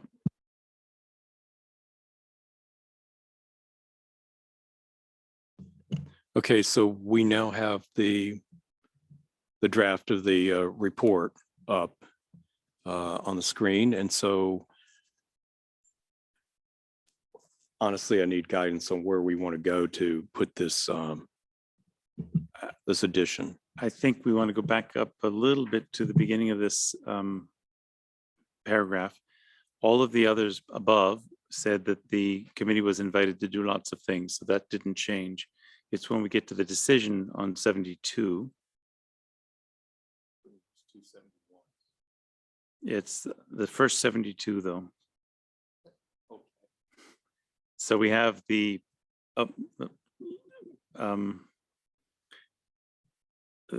committee endorse the calendar of meetings, the publication plan, noting the change of the title. Noted the progress on delivering on their mandates and the work plans. Approved the reports. I think there's been no issue and problems with those so far with the reports. It's not the mandates yet. Go ahead.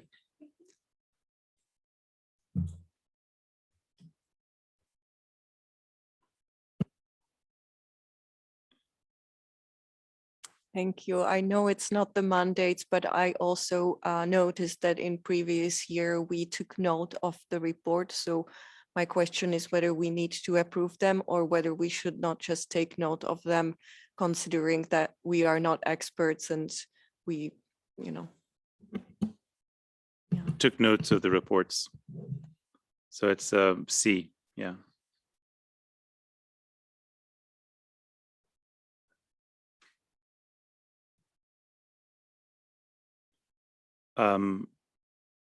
Should I keep going, Ray? Yes.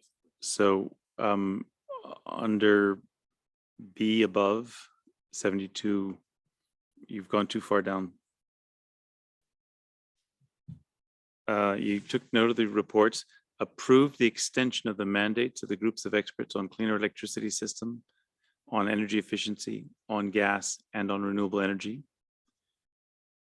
Then approved the work plans for 2023 for the expert group on resource management and the groups of experts on cleaner electricity systems, on coal mine methane, on energy efficiency, on gas, and on renewable energy.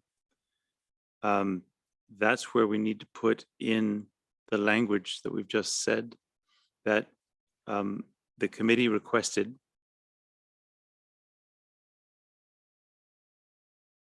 that the groups of experts take note of suggested clarifications to their work plans to resubmit to the 31st session of the Committee on Sustainable Energy, of the committee. I think we're going to have to come back again. It happens again later on.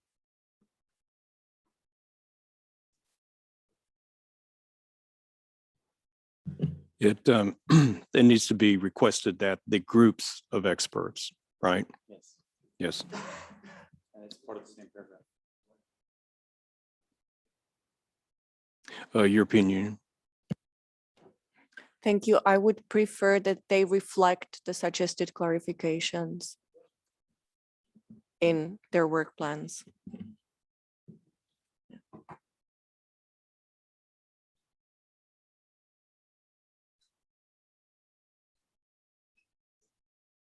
And again, it's part of the same subparagraph E. So it's not a new paragraph.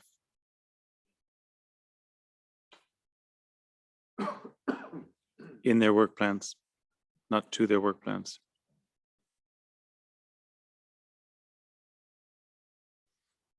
So approved the change of name of the group of experts on coal mine methane to group of experts, the groups of experts on coal mine methane and just transitions. Just, is it singular or plural? Okay. And also approved the change of mandate in terms of reference of the group as contained in document 13. The committee requested that the group of experts reflect the suggested clarifications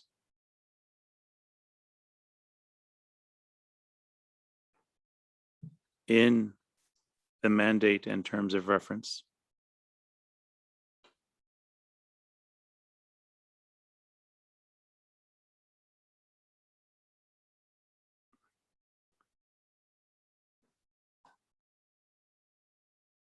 Is that sufficient for you?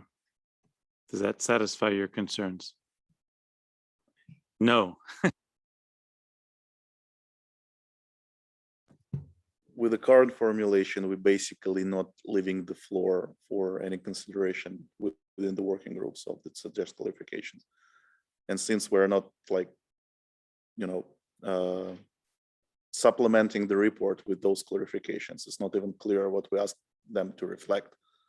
So can we just say requested the group of experts to consider the suggested clarifications to their work plans to resubmit to the 31st session? Because otherwise, again, we're not leaving the room for additional discussion here. European Union. Yes, I don't have a problem with that, but I would like to see and resubmit an amended version to the 31st session for approval, just to make sure that they don't just consider and. So to resubmit or to submit an amended version to the 31st session.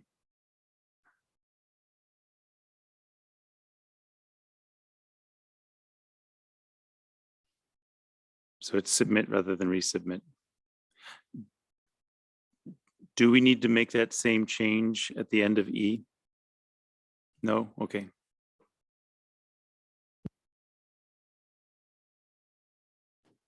Can I ask a question of clarification? So if we're going to submit it at the next session, that means the work plan that's resubmitted is valid for 1 year.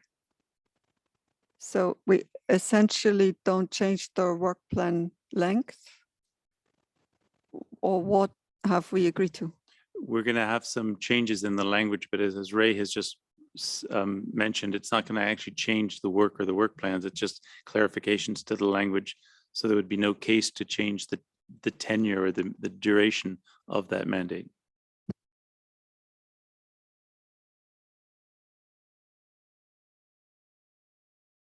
Russian Federation.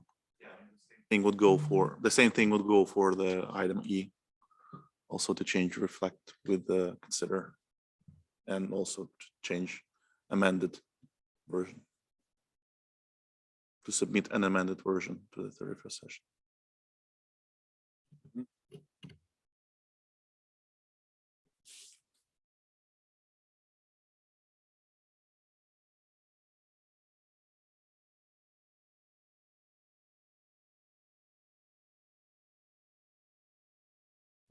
Yes, I think we're good, and I appreciate it. And I think it also means that we're going to have to set aside a special session within our our meeting in March, just so that we can consider these things. And I would, you know, appreciate the input at that time. In other words, we'd really like to do this just one more time. And you know, I'm joking. No, I mean, I think the problem with our the meeting that we had was it was all virtual, obviously, and so it does hamper actually participation to some extent. And certainly, I would also say the platform we were using, which was Interprify, was terrifying to some extent as well. I mean, we had some miscues. So if we can have a hybrid meeting, which I hope we can, I think we could really advance this whole thing. And I really appreciate this. So should we move on? Yes. You should move on. All is good. Okay. Alles gut. Thanks. So I don't need to read 73 again.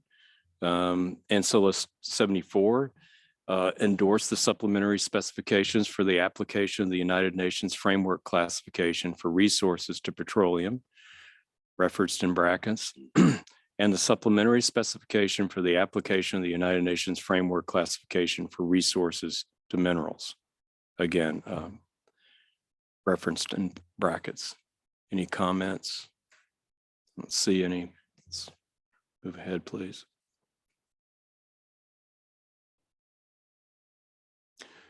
So now, as far as I understand, we're at the point where we should consider any other business. Paragraph 75, the committee requested the Secretariat to proceed with preparations for its 31st session on 21 through 23 September 2022 in Geneva, including a draft agenda, draft report, and all supporting documents necessary for the implementation of the program of work for the Sustainable Energy Subprogram for 2022 through 2023 and the work plans of its 6 subsidiary bodies. Let's see any raised flags. So we move to paragraph 76. The committee reaffirmed its decision that the committee meetings could also be held outside Geneva at no cost to the Secretariat should a host country be found. European Union. If possible, I would like to include some language that in future we would prefer to avoid the overlap of the Sustainable Energy Committee with important meetings in New York, especially on energy. They chose the date after we did. It's not, it's the first one in 29 years, but you're right.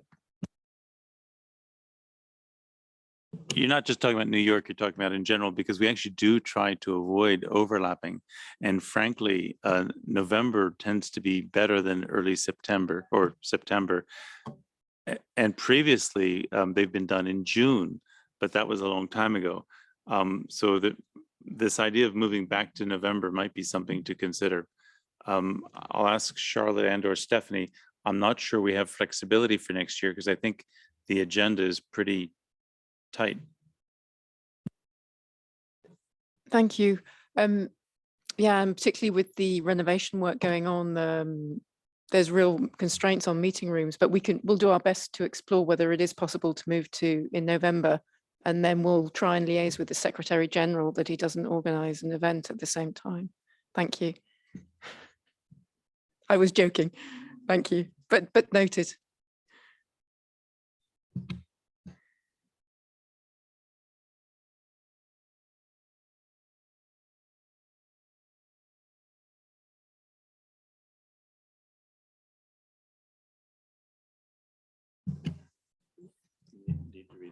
Yeah, okay. The committee requested the Secretariat to proceed. Am I reading the right one? Yes. Yeah.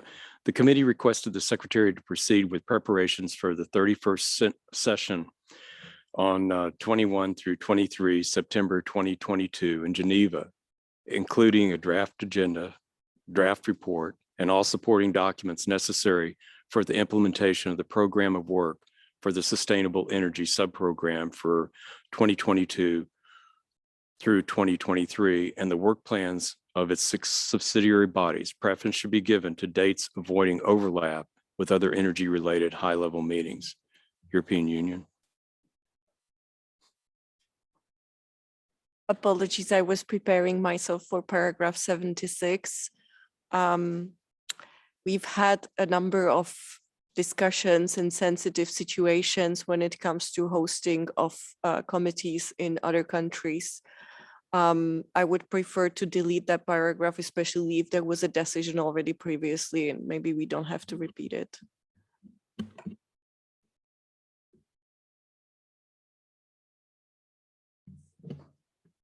Any additional comments? Yeah, maybe for me, because I know that the chair, Mr. Kainost, finds very important to have meetings outside the country. I am nearly sure that he would not want this to be deleted, but he's not here. I just thought that I flag it because even in his meeting this morning with our Deputy Executive Secretary, he stressed the fact that he would like us in the Secretariat to go and look for host countries. European Union. We did discuss, but potentially for subsidiary bodies and not the committee. So if we can scratch out the committee and leave that meetings could also be held, that would be preferable for me.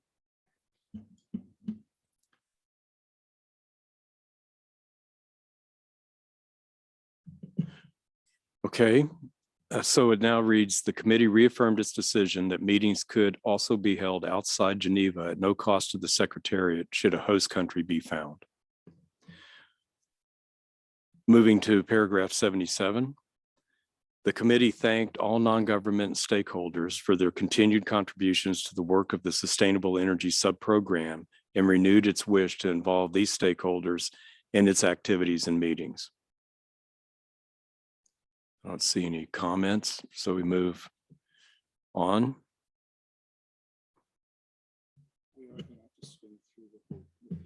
Before we move on, there's one change that was put in that hasn't been discussed, which is at the very beginning, and it has to do with elections. And it was input by Germany. And I'd just like to flag it before we move on. It's here. This word was changed to approve. European Union. There was actually an additional paragraph that we needed to come back to, just not to forget about it. I had advised the chair, we actually need to swing through the whole report. Is there some red paragraphs? If I can point out that what Stephanie's pointing to is in paragraph 13 to approve the new nominations on an interim basis to be confirmed. So that's the language that we're pointing out.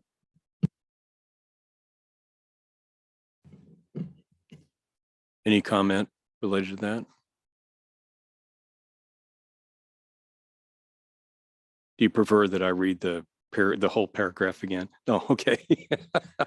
Wasn't sure. I just want to. Okay, then should we swing through everything? Should we start at the beginning and go down? We don't need to read it. We just need to make sure it's all recovered. Okay.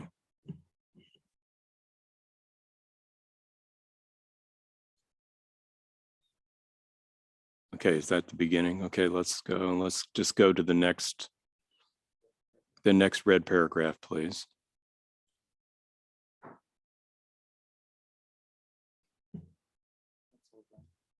Yeah, I think we're fine with that.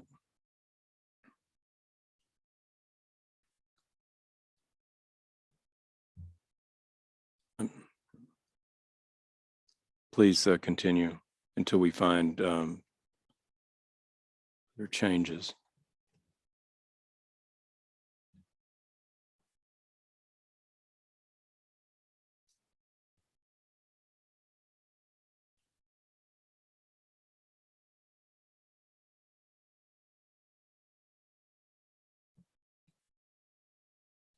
think we're still good.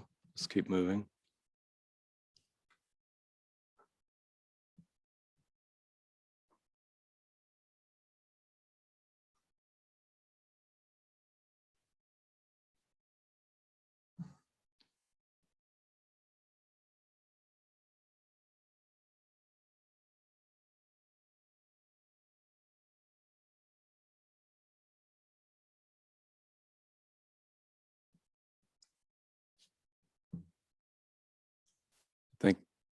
I don't see what that red bar was for. Okay, keep going.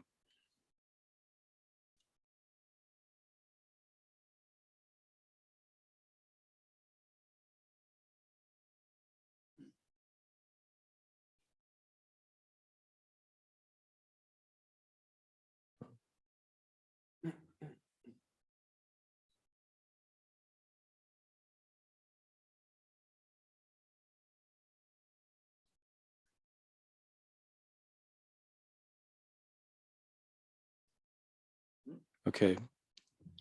So in paragraph 43, there's an addition there after opportunities and barriers to sustainable transformation of energy market design. And we've removed 2 brackets. Are there any further comments? Or we accept that and Can I make a comment? Please. This is a comment that the chair made, that the sustainable transfer energy market design wasn't the intent, because you're not transforming the design of the markets. Opportunities and barriers to reforming energy market design. And then just delete, yeah.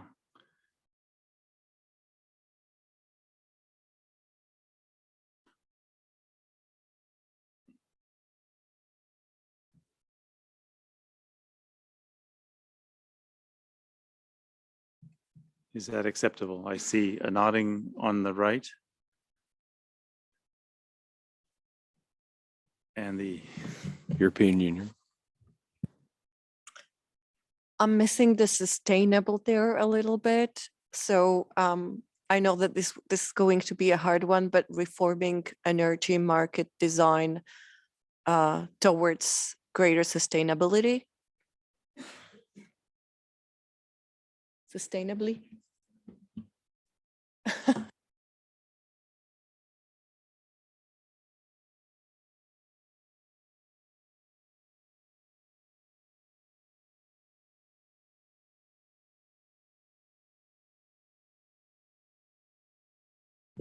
European Union. We had reservations on the last sentence. So it was actually the panel that was suggesting that we conduct research on the full cycle of electricity systems in all areas. So we can take note of the request to conduct research on full cycle of electricity systems.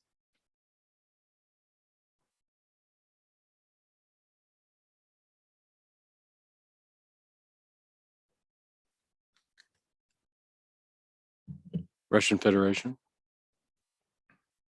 Thank you. I think I can recall a couple of committee members doing that as well. Can I just say several members of the committee? No? Because I think Norway was also suggesting that. And also a gentleman over here was speaking about it. So that makes 3 of us. You mean Norway, Mr. Andribo? European Union. In that case, we can use some members.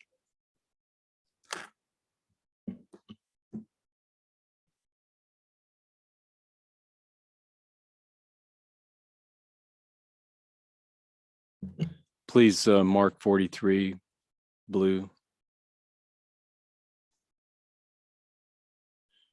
And let's continue our review here. What's, sorry? No. Okay.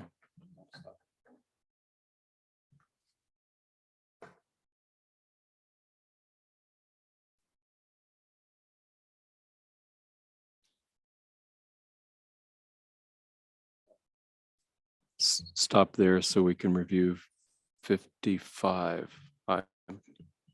I need some guidance as to why that's still red.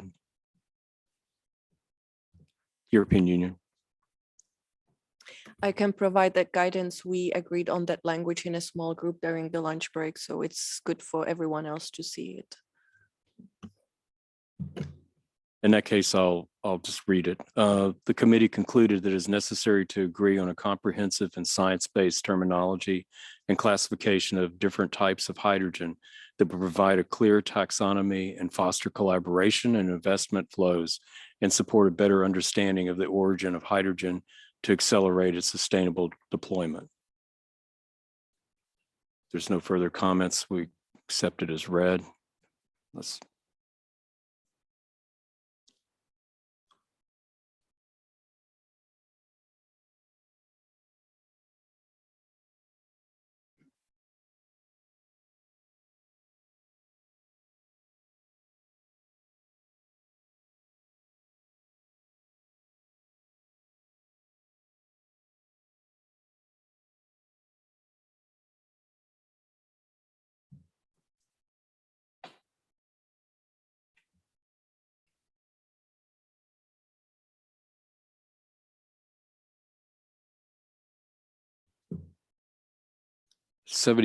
Sorry, 71's marked yellow for a reason, and there are two paragraphs 71. So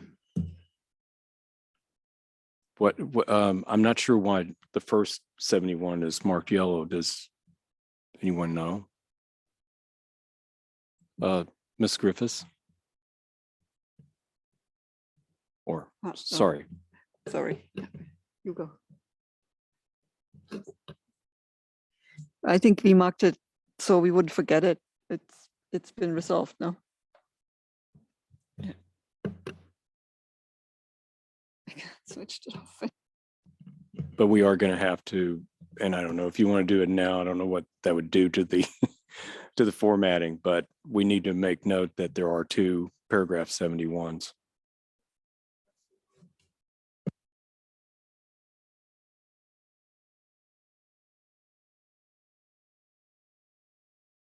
Then let's move forward, or whichever direction that is.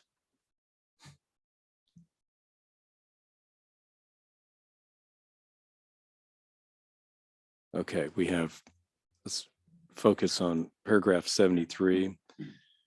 Presently, the way it reads in red is approve the change of name of the group of experts on coal mine methane to the group of experts on coal mine methane and just transition, and also approve the change of mandate in terms of reference of the group as contained in the document as referenced. The committee requested that the group of experts consider the suggested clarifications in their work plan to submit an amended version of the 31st, amended version to the 31st session of the committee. I understand what it means, but I don't actually understand the document that how those comments will be conveyed to us, if that makes sense. European Union. I actually think that we copied the text about the work plans here because we were asking to, in this case, we were actually asking the group of experts on coal mine methane and just transition to consider the suggested clarification and resubmit an amended version of the terms of reference to the 31st. Yeah, because that's a copy of the text on the work plans. So where it says their work plans, it should be the mandate in terms of reference. You know, you were right. Mandate in terms of reference.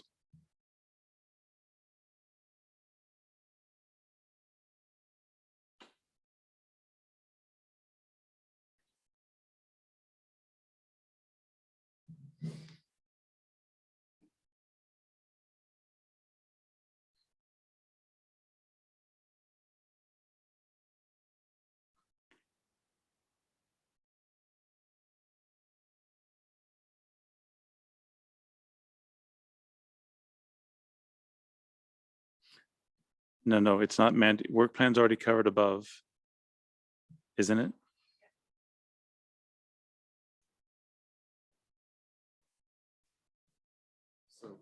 So we should just replace, it reads right now, in its mandate and if we start there and put terms of reference instead of work plan.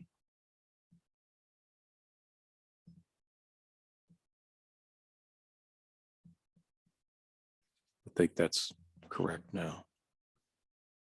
I'm going to read that sentence again. The committee requested that the group of experts consider the suggested clarifications in its mandate and terms of reference and to submit an amended version to the 31st session of the committee. Oh, Russian Federation, sorry.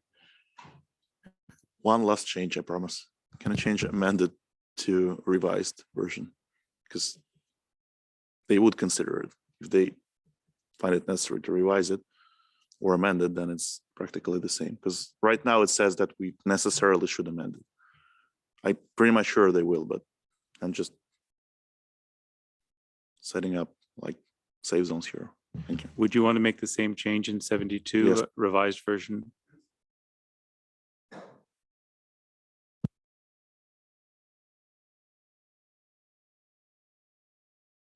Is that acceptable? Okay. Then we move on to, oh, sorry. Okay.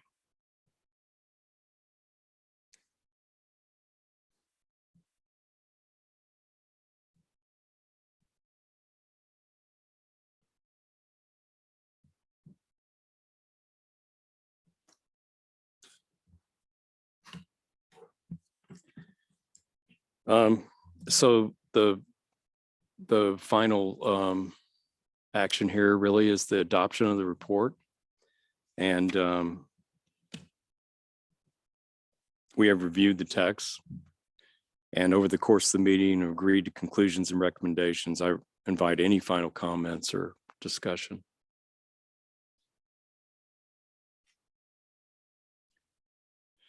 Seeing no further comments, I bring the 30th meeting of the Committee of Sustainable Energy to a close. Thank you all for your participation. And for those of you who've come to Geneva, safe travels home. And for everyone else, stay healthy in these COVID times. I really appreciate it. Thank you very much.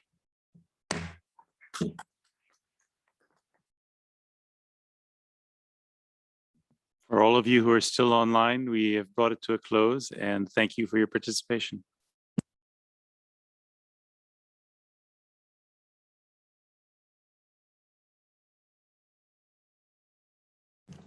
I do have one last comment. As always, we very much appreciate interpretation and all of the individuals that give their time to help us be able to communicate with one another. Thank you very much. Let's give them a round of applause.